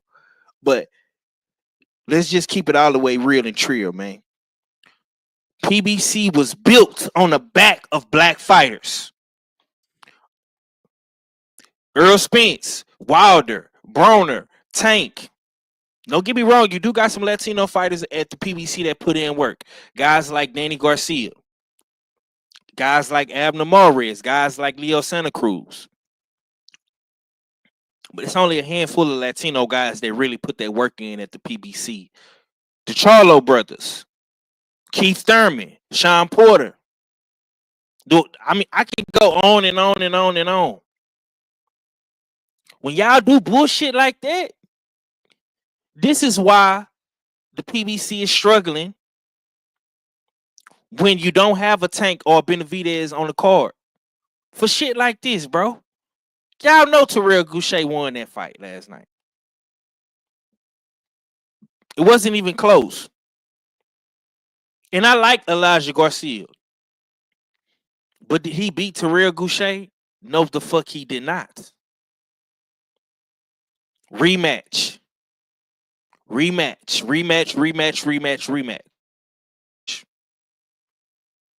Like, for real, man. Like, I'm tired of this shit. PBC, y'all been on bullshit. Y'all been on bullshit ever since the Earl Spence Terrence Bud Crawford fight. And I'm gonna just keep it real, bro. Y'all been on bullshit ever since then. And y'all really was on bullshit before that. But when we really started to see a decline in the PBC is after that fight. And that's when they brought Canelo in. And they said, fuck all of the other guys at the PBC. Y'all gotta stop doing this, bro. Like, for real. This shit needs to stop. 154 is a great division. That's why me and my brothers is talking about it. I love 154. I like Sebastian Fundora. I like Baki. I like Xander Zayas. I like Tellis. You know what I'm saying? I like all these guys at 154, bro. Terrell Goucher. I mean, it really was a 154 card. Shouts out to Jesus Ramos for putting that boy on a t-shirt. I fuck with Abel Ramos and Jesus Ramos. No disrespect to the Latinos, bro, but y'all can't keep doing this type of bullshit, man. Y'all gonna get the same smoke Top Rank get. Y'all gonna get the same smoke motherfucking Rider Season and Turk, all that, bro. And this goes to show that y'all love seeing Turk and them be on that bullshit, bro. PBC, what y'all did last night, y'all was on bullshit, man. Y'all fucked over Terrell Goucher. And y'all need to fix it. Terrell Goucher need to get it back in blood, man. I don't want to see Elijah Garcia fighting. Nobody else do not. And see, I know what y'all trying to do. I know y'all trying to get Elijah Garcia to get to the top. See, y'all want another Latino to have one of them belts. I know that's what y'all want. Y'all already got Sebastian Fundora in position. But if anybody deserves the title shot, it's Eunice Tellis, the Cubano brother. He deserves it. Because he actually beat J-Rock. Clear cut. It was no robbery, no controversy, no none of that. Come on, PBC. Y'all have built that company off the back of black fighters and black fight fans. Latinos too, but majority of the people that supported y'all was black people and black fighters. I see what y'all trying to do. I see what y'all trying to do. We see it, bro. That's why I don't get mad at Turkey for doing what he doing. I'm not mad at Turk for changing this shit up because it needs to be changed for bullshit like that. You know what I'm saying? And I'm glad you highlighted that, Mr. Mont, because that was very, very important.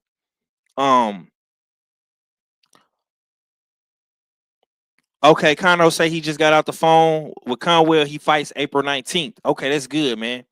That's good. That's good. All fella, man. I'm gonna come back to you, bro. Give me your thoughts on 154.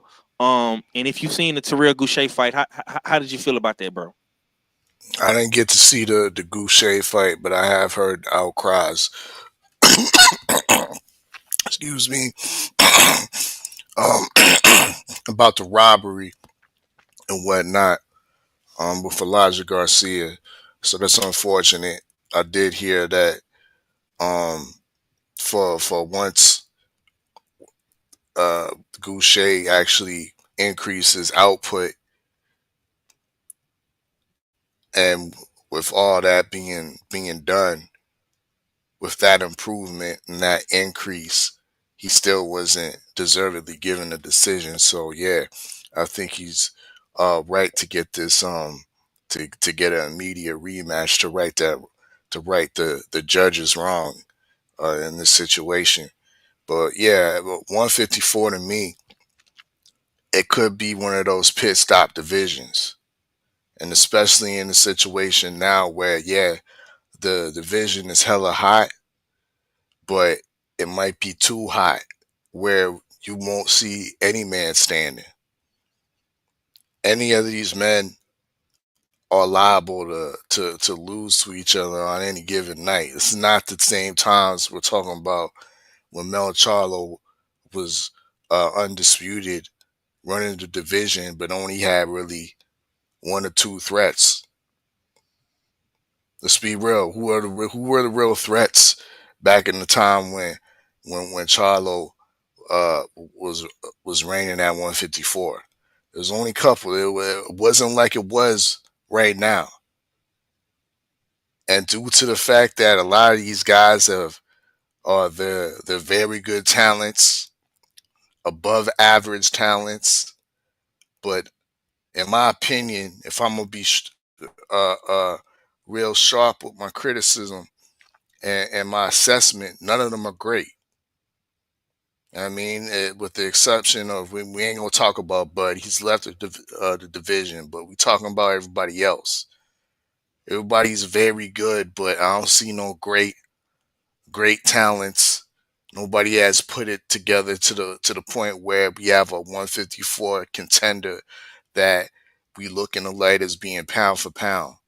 So the pool is very evenly matched, and when you got those very evenly matched pool, it's going to be hard for having a last man standing at 154. Any man is liable to get it. I mean, which could be a gift and a curse at the same time. Well, you have people taking L's and defecting the division instead of hunkering down to try to get back those unifications and whatnot. So it's a tricky, it's a hard question to answer, but at the end of the day, that's how I think it's going down. Like there's not going to be a last man standing. It's too hot. It's too hot out there. 503 at 154.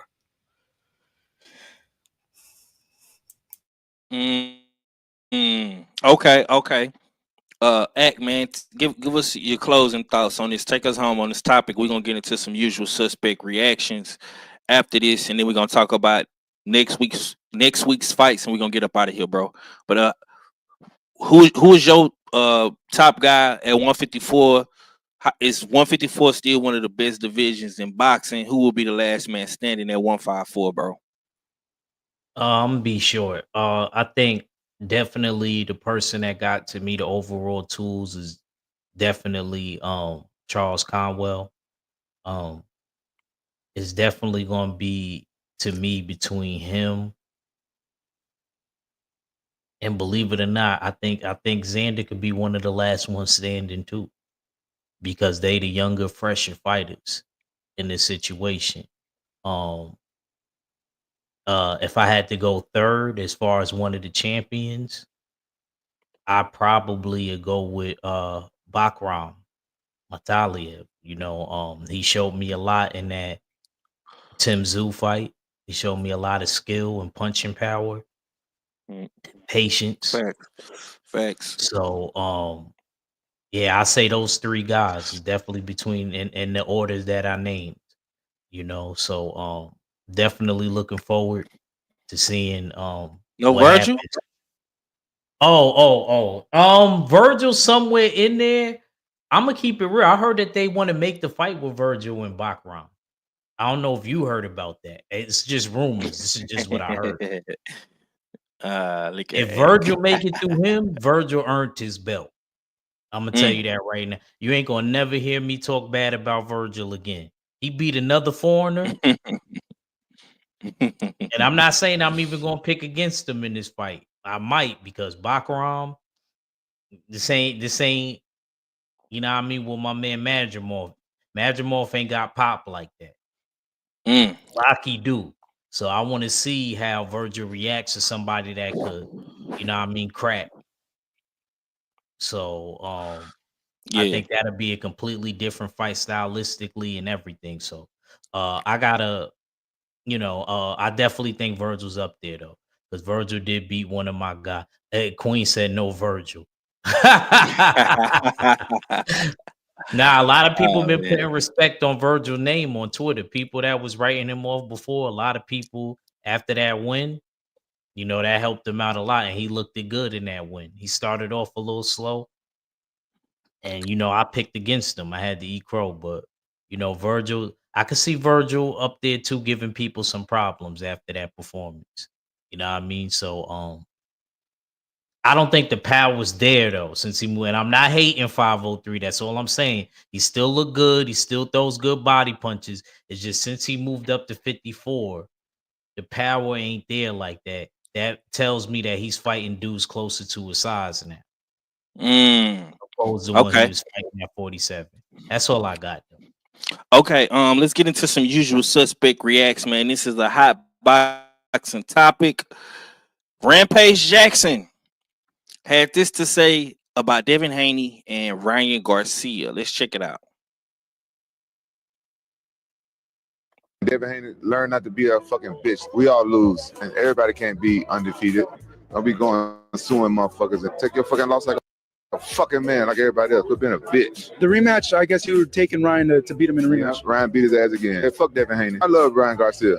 Devin Haney, learn not to be a fucking bitch. We all lose, and everybody can't be undefeated.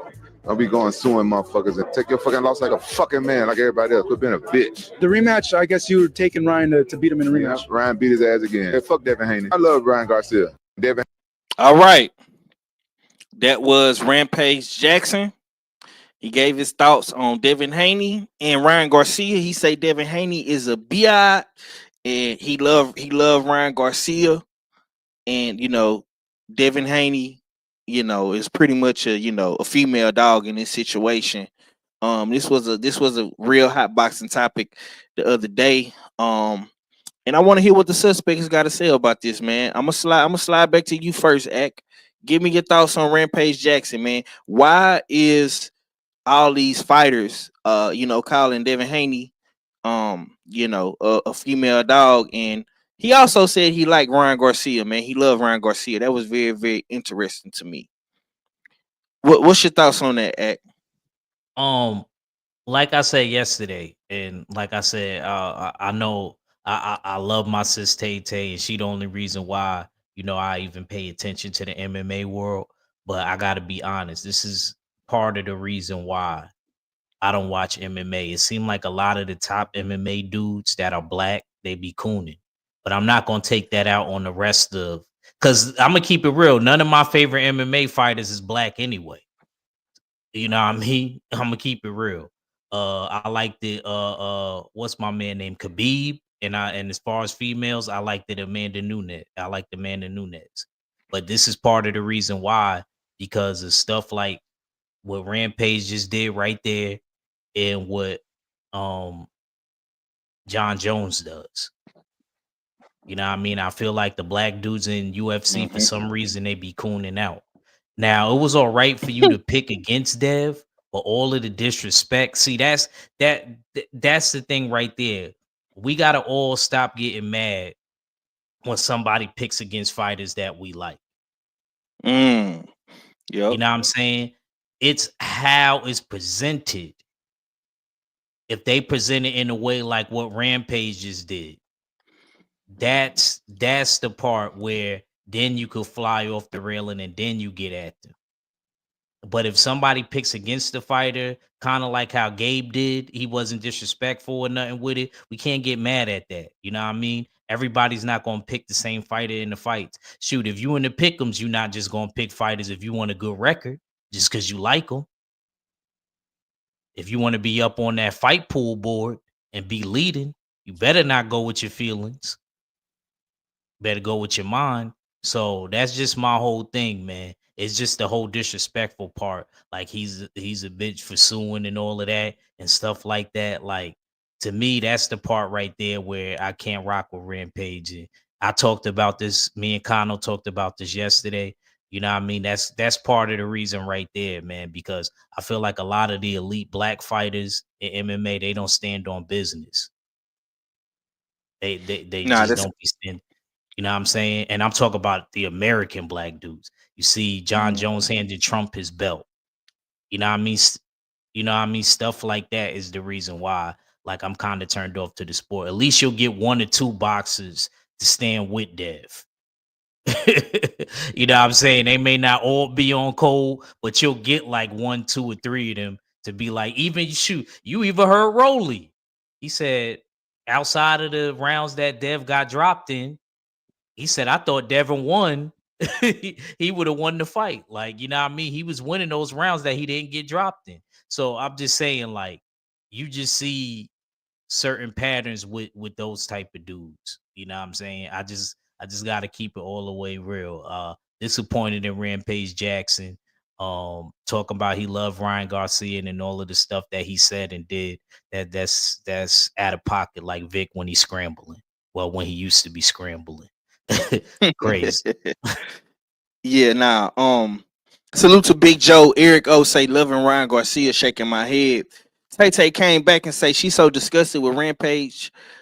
Shaking my head. I've been supporting Rampage Jackson since Pride and Strike Force and John Jones. Shaking my head. Fuck yeah, man. It's nasty work. KG, what you got on Rampage Jackson, man? Saying Devin Haney is a bitch ass nigga. And he say he loves him some Ryan Garcia, man. What's your thoughts on this, bro? He was a little OD with the response, but we can't knock how another man feels about such a situation. You know what I'm saying? Because a lot of these dudes, you know what I'm saying, because you can go around and do a survey. Like if we had the opportunity to go around and do a survey and ask fighters how they felt about the Ryan and Dev situation, and we're gonna hit, like if we asked 100 fighters, we're not gonna get them all in the favor of Devin, and it ain't gonna be all in the favor of Ryan, and it's gonna be a lot of neutral damn responses. Like I said, so but how you said it, like Axe said, that's what really leaves the footprint. You know what I'm saying? So he was kind of OD, you know what I'm saying, when he's saying calling him a bitch and all this other thing, you know what I'm saying, things of that nature. You can say you don't like the guy and you can say why, you know what I'm saying? But when you start calling names, you know what I'm saying, that's when it gets, you know what I'm saying, it gets touchy, you know what I'm saying? But him saying he loves Ryan Garcia and all that, I think that was fluff, that was a little extra. But a lot of these UFC guys, I want to say 8 out of 10 of them have tested dirty in their career. So a lot of them are looking at it through the lens of when they found out how much Ryan had in his system, they're looking at it through the lens. They're like, that's it. They was like, I fought a dude that had way more in his system. I beat the shit out of him. You know what I'm saying? So they're looking at it like that because they know they've been dirty before or they fought dirty fighters before because how testing is over there. It ain't as stringent. So it's been a lot of dirty fighters in the UFC. And a lot of those dudes in between being dirty, a lot of those dudes powder their nose. And if anybody knows anything about the powder's out your system in 3 days. So they do it. A lot of those dudes, I know for a fact, a lot of those UFC fighters, they sniff pills because either they don't like taking pills or they want that fast rush. So, like I said, UFC is full of guys that, you know what I'm saying, are trying to either manage pain or trying to, you know what I'm saying, trying to hide it by taking something. So they're all on something at some point in time, either before, during, or after their fights. So that's why I think they're looking at it as, and they are, like I said, they're extreme with it. So that's why you're getting the bitches and this, that, and that coming from Rampage. Because you're like, bro, you're a bitch because this, that, and that. You know who I fought, how many times I had to fight, and you know what I'm saying? So I understand they're looking at it through that, you know what I'm saying? He's looking at it through that lens. But like I said, the verbiage, you know what I'm saying, it could be OD. So yeah, so And it's for the just like record, Rampage tested positive, K. I know that. Oh. See, you trying to interject, and I just told you 9 out of 10 fighters have tested dirty. I've said that. Yeah. Come on, give me the substance, man. Don't play them games with me, man. You know what I'm saying? I know that. And I Yeah. know that. I've watched Rampage's career all the way back, you know what I'm saying, when I seen him in K1. You know what I'm saying? So yeah, I know these dudes ain't just raised up like that on their own. You know what I'm saying? So I know this. I ain't trying to throw names out there and actually tell y'all history about fighters that I actually know about and seen them in the act of, you know what I'm saying, either injecting something or recreationally dang gonna taking, you know what I'm saying, doing something as a party drug. So it's like I said, it's nasty over there anyway. You know what I'm saying? But on the flip, I've seen boxers do the same thing. A lot of boxers powder their nose because they know how Hmm. fast it comes out of their system. So like I said, it's murky water on both sides, but UFC they don't have room to, you know what I'm saying, to try to talk or whatever. But at the same time, I can see the machismo, the masculinity that they trying to flex. Say, man, you a bitch because all you mad, but you know what I'm saying, you went and told because of this. So I can see them doing that from that direction. But I don't see Rampage, you know what I'm saying, just saying that on his own without somebody asking him a question about Ryan or asking him a question about Dev. And that's what happened. He wasn't just speaking it on his own. The question was asked. And like I said, he went OD from that point. Yeah. Usual suspects 6 Sundays, man. We in here with the usual suspects, man. I got my brother KG, Ack Wayne, Jay Steele's the odd fella, man. We have hit our 2 hour mark. We got couple more topics to get to, and we're gonna get up out of here. I appreciate everybody for tuning in. If you're still in the chat, man, smash the like button, get in the chat, let us know how you feeling about these topics, man. This is another hot boxing topic. Devin Haney, Rampage Jackson. Oh, fella, take us home on this topic, my brother. I mean, KG just put it in perspective right there. I'll tell you a story. Back in the day, a former UFC fighter by the name of, we'll say, Morris Griffin. We was at this club spot, right? You know what I mean, me and my peoples or whatever, and it happened to be some UFC fighters was making an appearance at this club spot that was showing the fights as well. Um, so when we went to our tables and whatnot, and after a couple hours go by, one of the people from Morris Griffin's party comes to our table. I You talking mean, about Forrest Griffin? No, I'm talking about Morris Griffin, KG. Okay. So I know, you know what I mean. My peoples and I look like the guy that, you know what I mean, might look like the guy that had something. So of course they was looking for the Pepsi, straight, simple, and plain.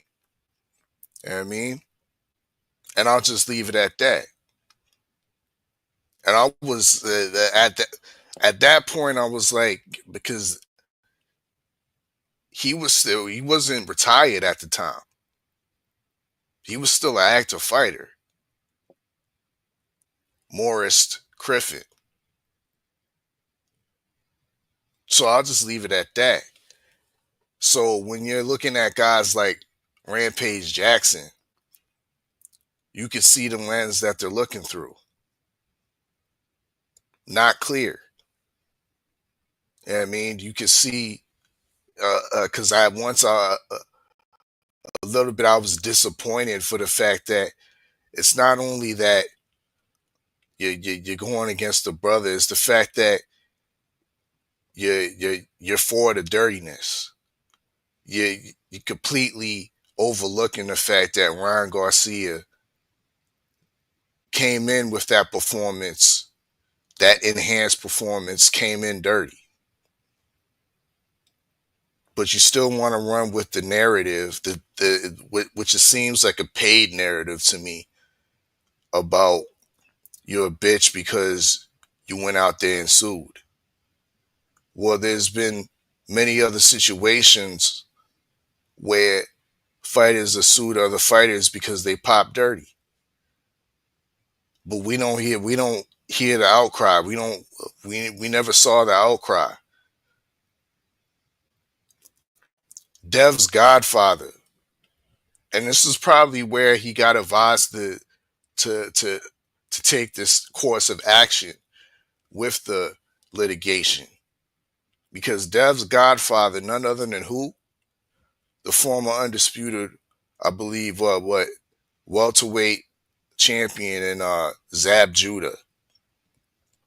In the later parts of his career, he fought the Hebrew Hammer, Ak Wayne. You might know who the Hebrew Hammer is.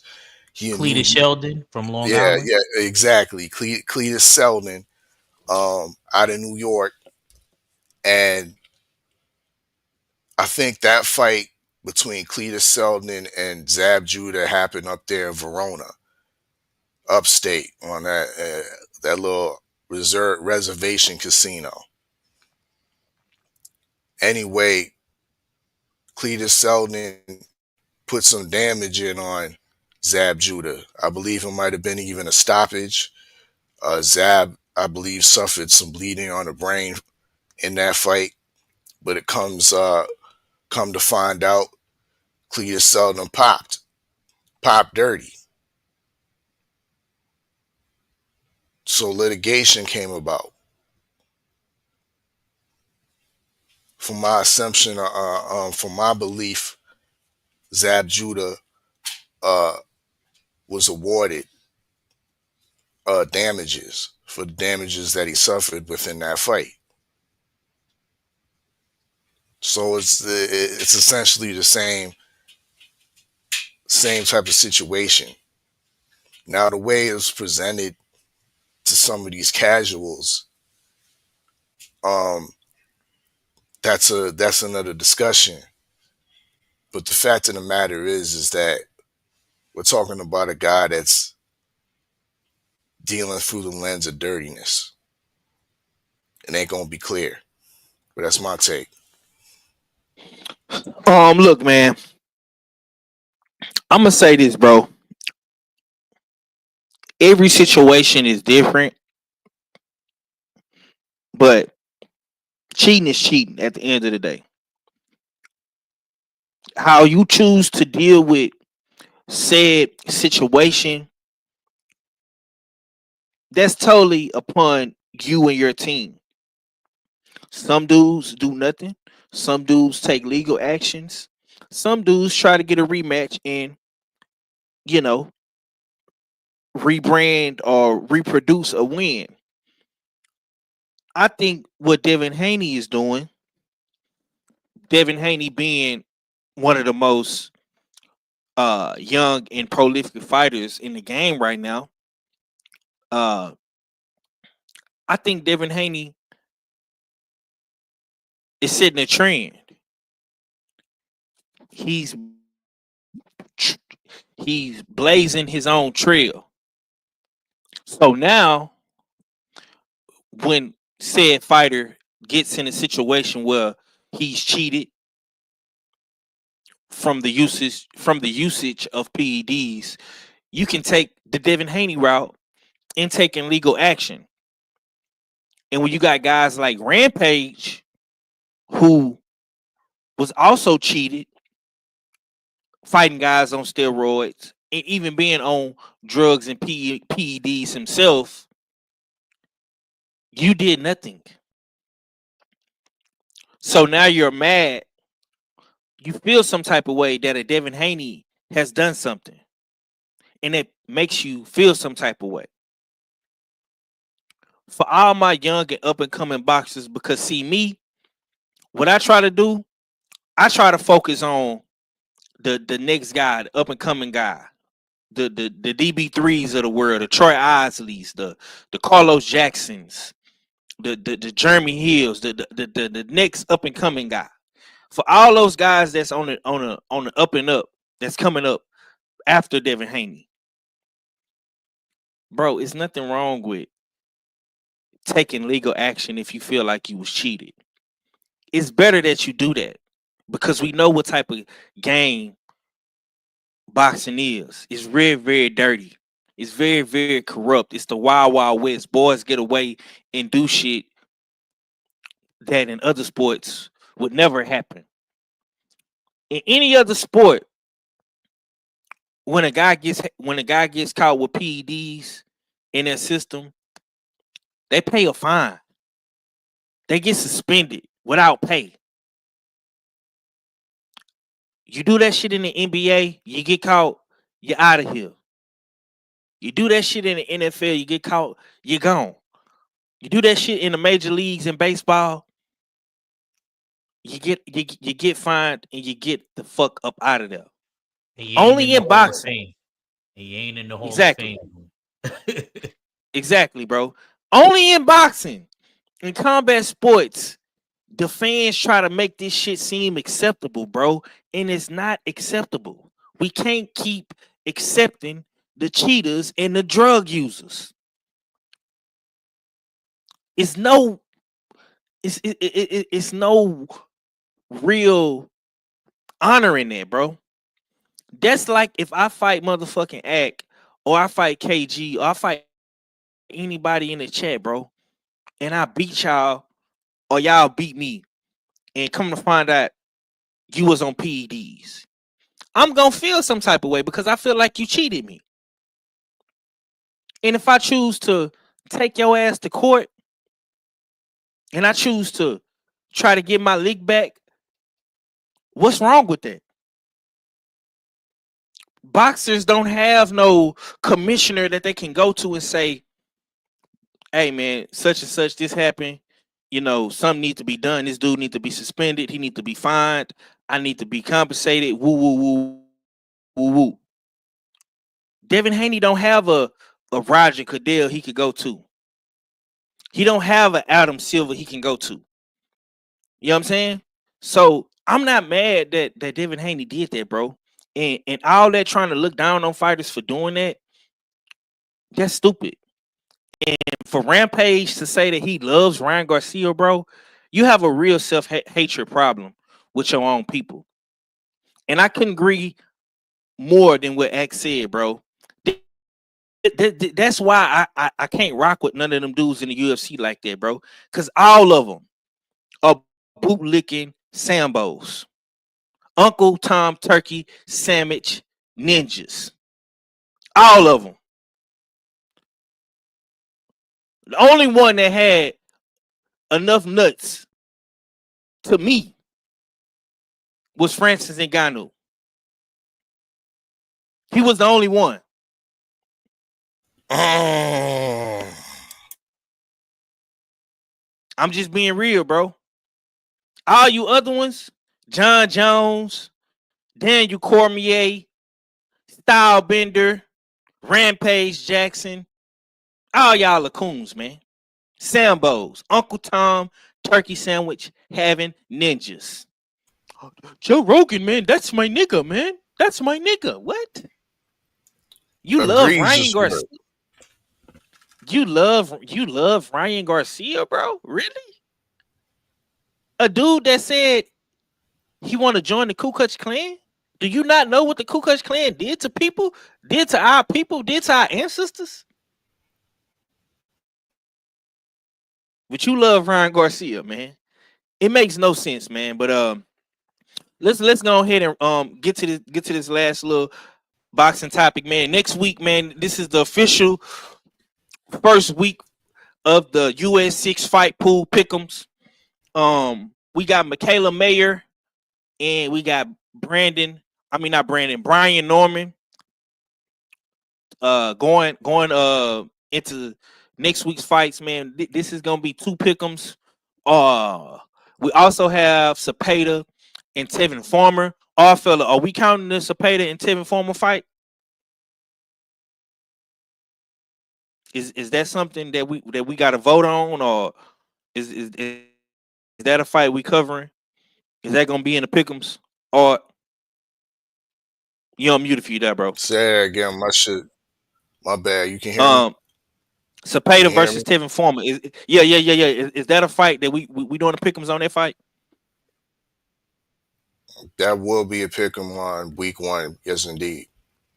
Okay.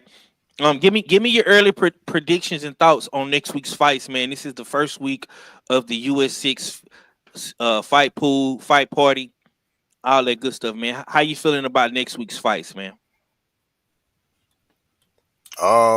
It's gonna be a stacked week, a stacked US 6 fight card, most definitely.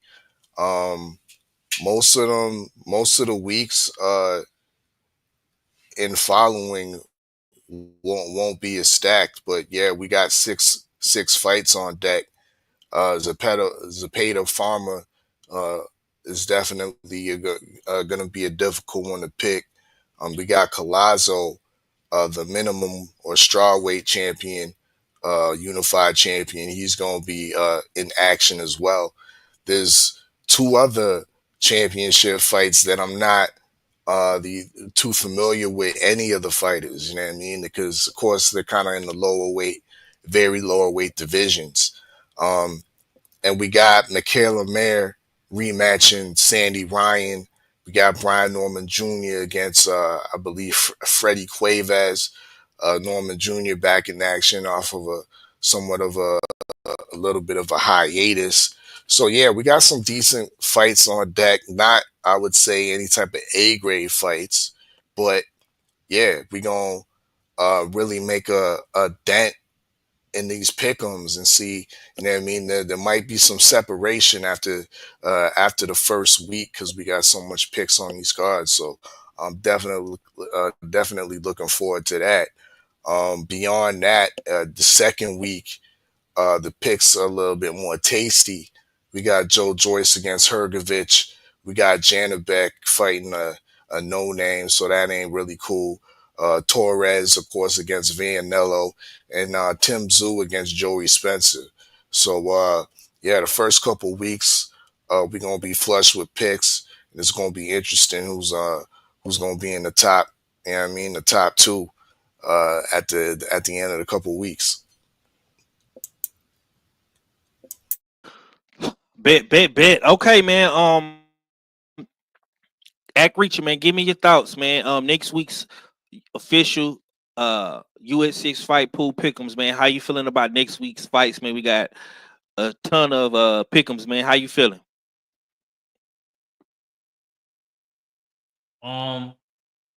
Yeah, man. What is it? Zepeda, Tevin Farmer, and who else we got? Mayor Oh, versus Sandy Michaela Mayer. Ryan. Okay. Yeah. We got Brian Norman Jr. versus Cuevas, Oscar Collazo. Who Collazo fighting again? Kano. I don't know his first name, but Kano or Kano. We got Melvin Jerusalem against Shagioka from Japan. We also got Angel Lardizabal or Angel Ayala against another Japanese, Masayosha Yabuki. Okay. Well, feeling feeling good, yo. It's crazy. It seemed like the ladies been having cards for back-to-back weeks now. It's crazy since beginning all the way up to the end of March. So they're somehow, some way fitting on the card. So that's what's up. Mayor and Sandy Ryan part 2 and Tevin Farmer. And is it the week of the part 2s? 5? That's what it seemed like, bro. Yeah, it works. The week of the part 2s. So yeah, I'm looking forward to that, man. We're gonna see if the fights stay the same or if anything is going to change. So I'm looking forward to that. Looking forward to the fight cards. I think out of all of them, probably looking forward to the Farmer and Williams Zepeda fight the most because I want to see if Tevin Farmer could correct anything that he, did to Williams Zepeda, or if Williams Zepeda this time won't be denied, won't get knocked down, just pitch a shutout, or stop Tevin Farmer or something like that. So I'm looking forward. To it. Okay. KG, give me your thoughts, man. Next week fights, man. Pick'ems. How you feeling about all these pick'ems we got coming up, bro?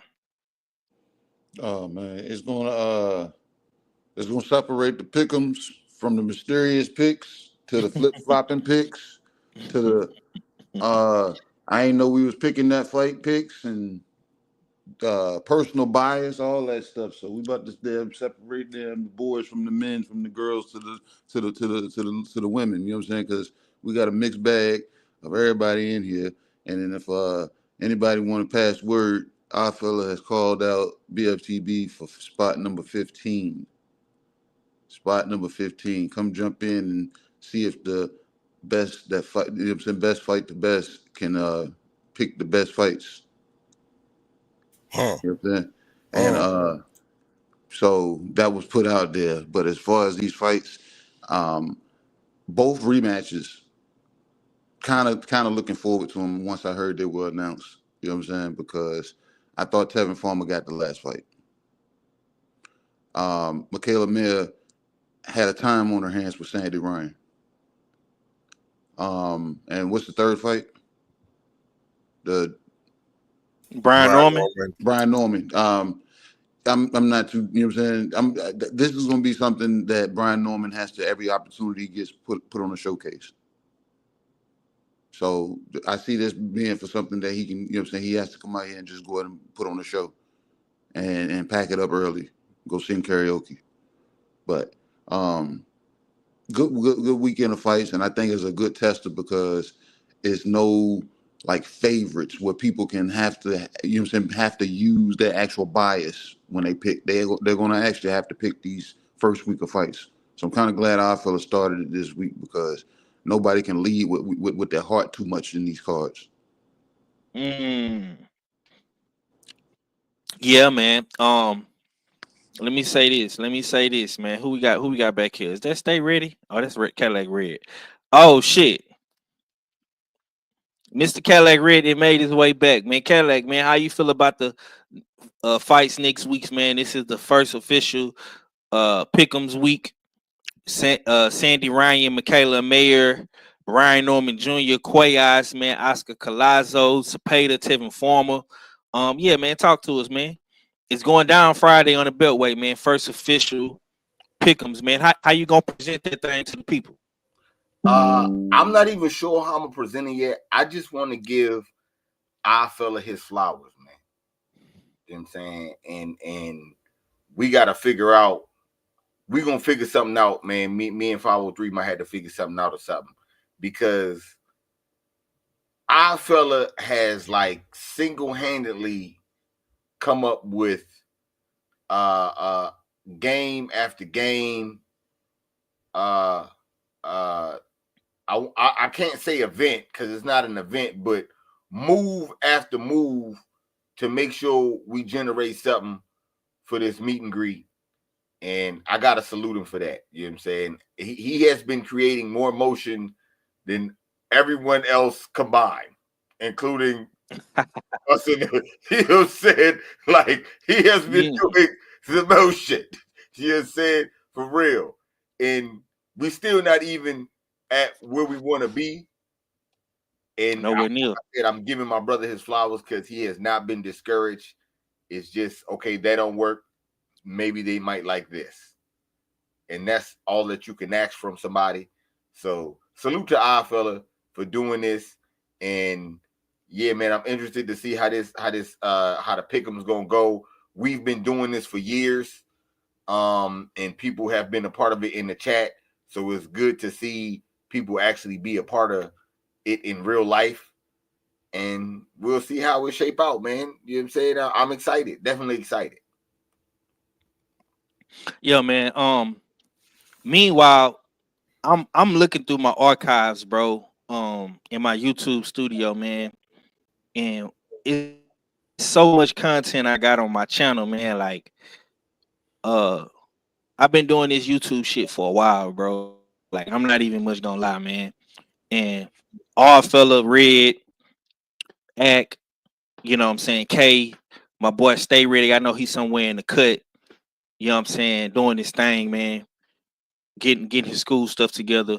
Look, man, it's been a lot of ups and downs in this shit. You know what I'm saying? I'm not even much gonna lie. But to see where I once was to where I am now, bro, it's like a whole 720. I'm not even much gonna hold you. I am working on myself to get my content better.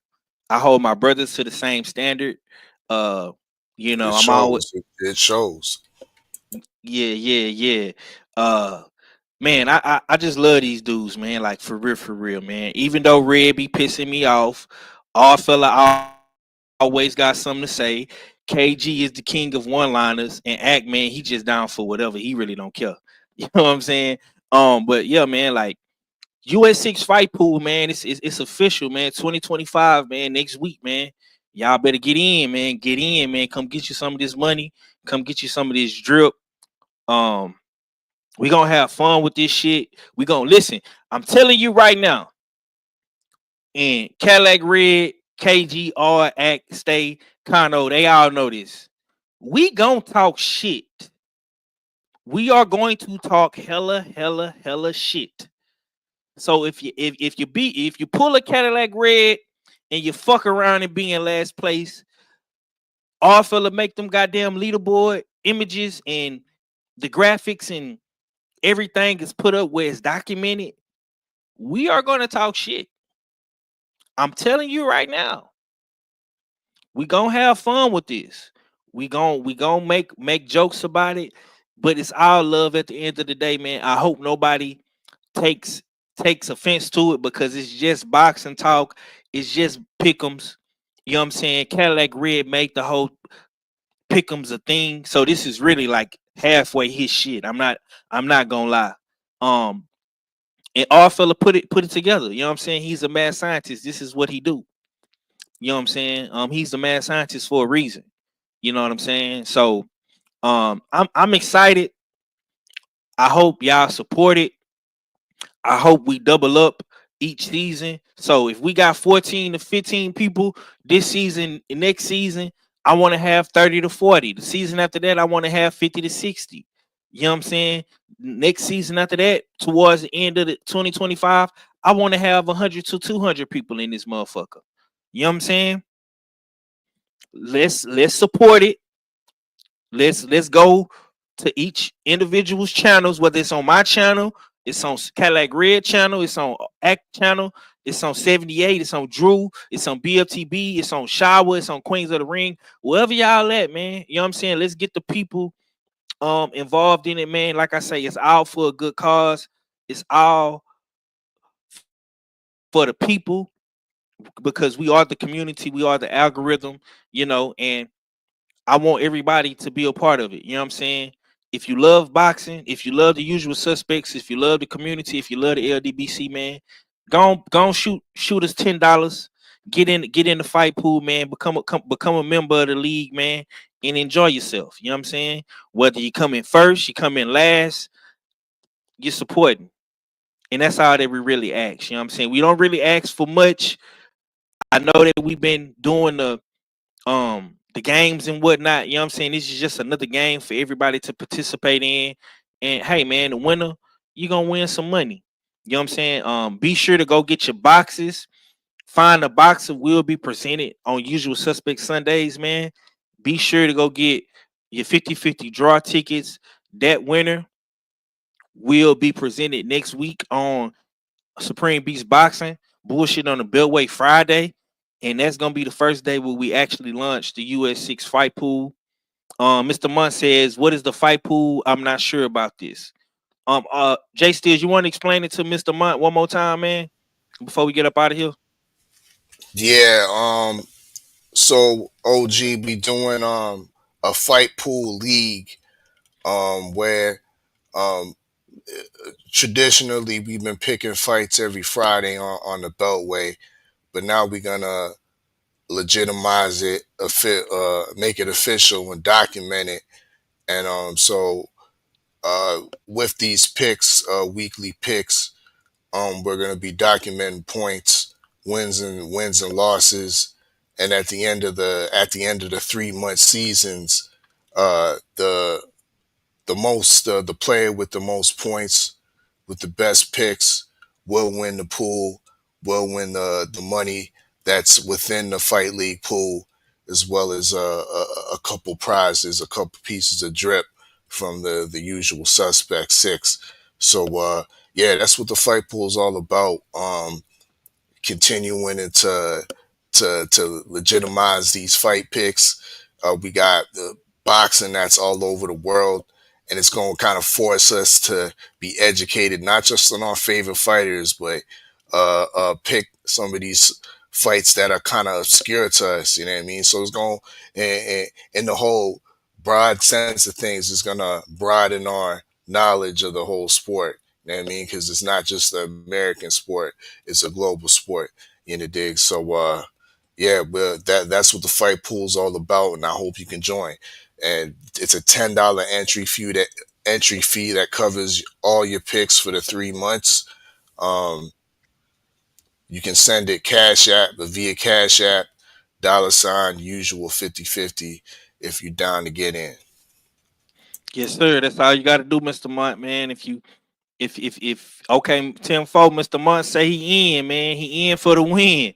Okay, we're gonna have to add you to the chat, to the fight pool chat, so you can be tapped in with what's going on. Yeah, man. And on that note, man, we're gonna definitely get up out of here. We have hit our 2-hour mark. I went a little bit over. You know what I'm saying? I know Drew Titan and Stormy B Man and the OGs Trick Norty. They do the Strong House show on Sundays. We're gonna go over there and support. We also gonna watch Comic Cons. We're gonna watch Queens of the Ring as well tonight on this beautiful Sunday. But I'm gonna get some last words from the panel.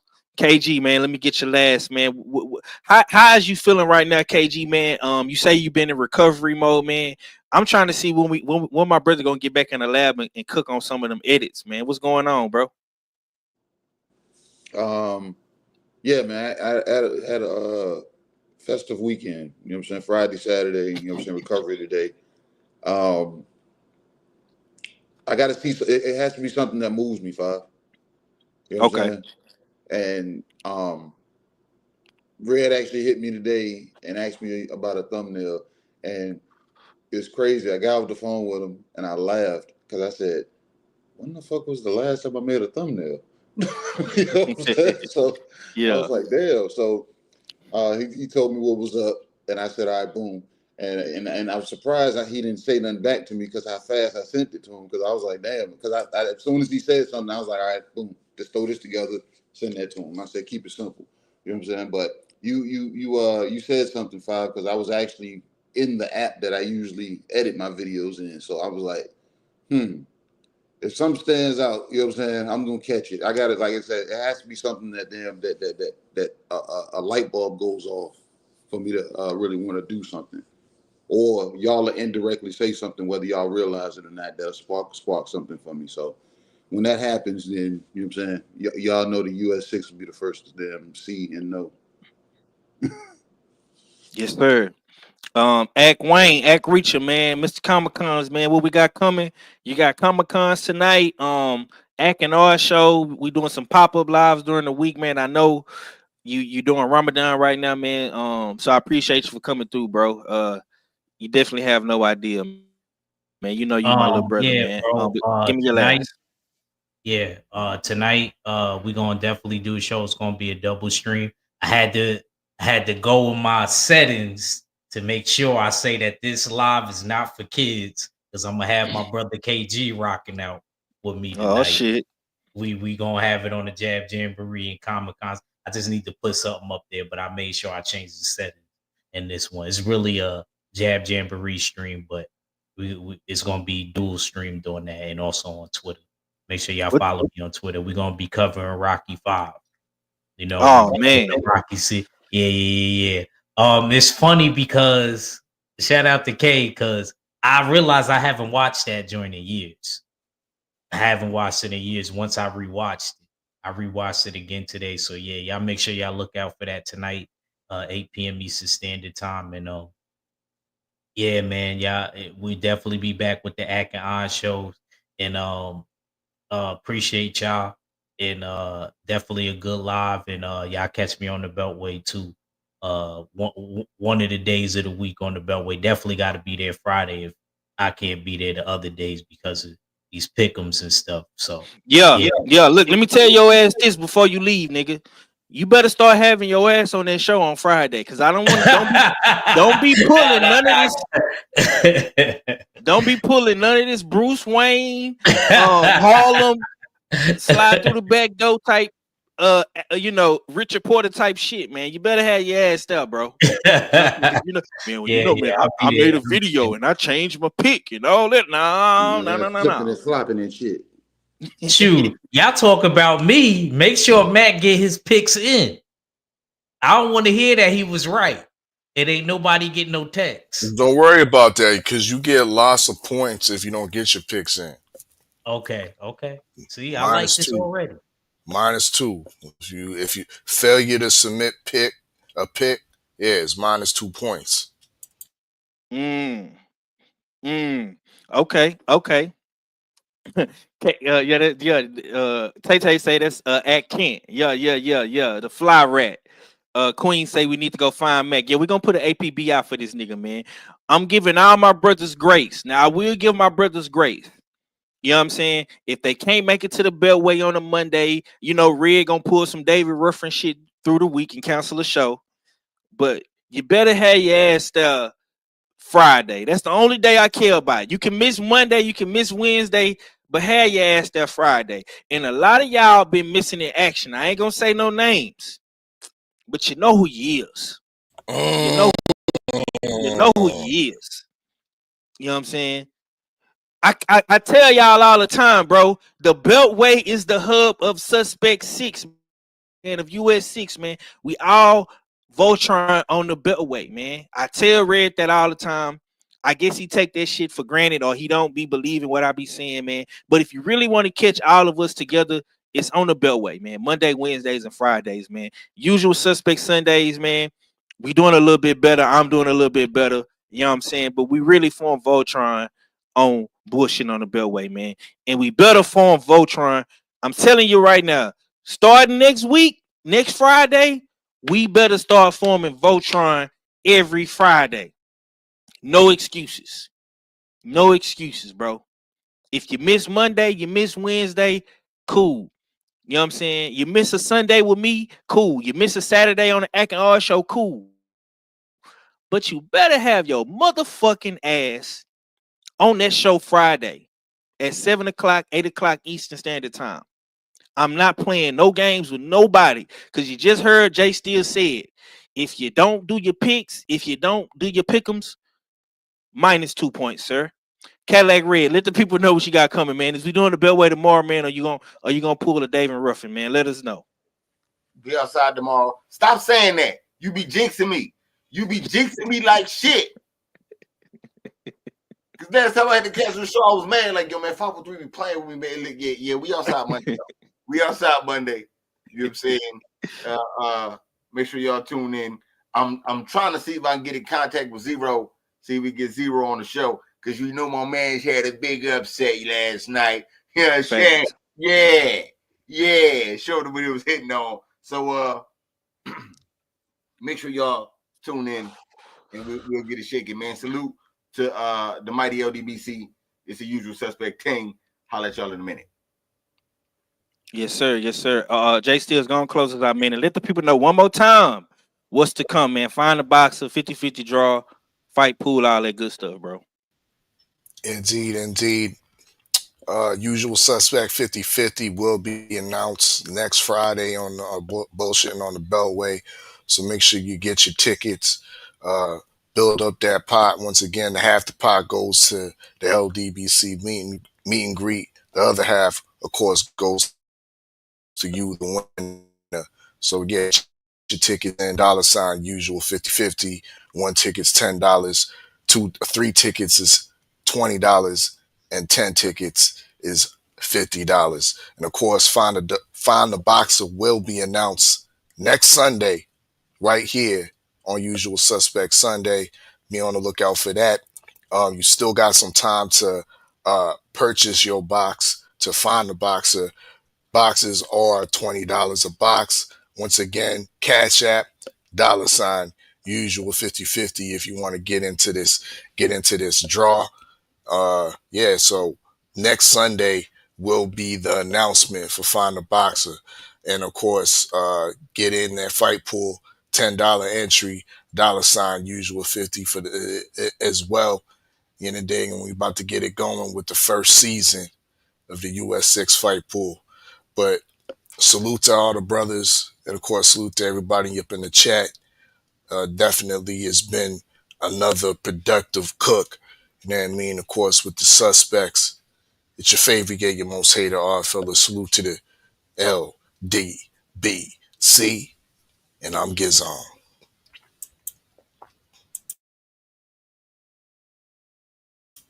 You're on mute. My bad. I'm acting like Wayne over here. Yeah, Mr. Mine, I just added you to the group, bro. So $ usual 50/50 is the Cash App. We just got number 15. You know what I'm saying? So the pot is up to 150. Let's try to get 5 more people before next week, man. Let's try to get that pot up to 200. You know what I'm saying? But on that note, man, be on the lookout for Comic-Cons tonight. Jab Jamboree, Rocky 5 review. I'm finna go tap in with Rocky 5 right now. Be sure to check us out tomorrow on the Beltway. Be sure to check me out, Trio Thursdays, Ack and R show on Saturday next week. And of course, man, Usual Suspects Sunday next week, man. We're going to be breaking down these pick'ems, the leaderboards, and all that good stuff, man. So y'all stay tapped in, man. We got a lot to come y'all way. Oh, yeah, and be sure to go get y'all tickets, too, for that meet and greet. You know what I'm saying? Eventbrite.com, US6, man. Save you a couple of dollars. You know what I'm saying? Get you a little discount. You understand me, man? And on that note, man, we gone, man. It's been another Usual Suspect team. Much love to the chat, man. Appreciate everybody, man. One. Y'all know what it is. It's the Usual Suspect 650/50 draw. Buy your tickets now for your chance at winning half the pot.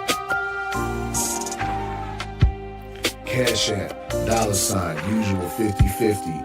Tickets on sale for $10 for 1, $20 for 3 tickets, and $50 for 10 tickets. Put your desired amount, name or alias, as well as your email address, and your tickets will be set. We announce the winning ticket numbers every other Friday on Supreme Beats Boxing Talk Bullshit on the Beltway, 8:30 p.m. Eastern Time. Remaining proceeds will go directly to the LDBC meet and greet in Las Vegas. Shout out to the LDBC, and remember, it's a Usual Suspect day.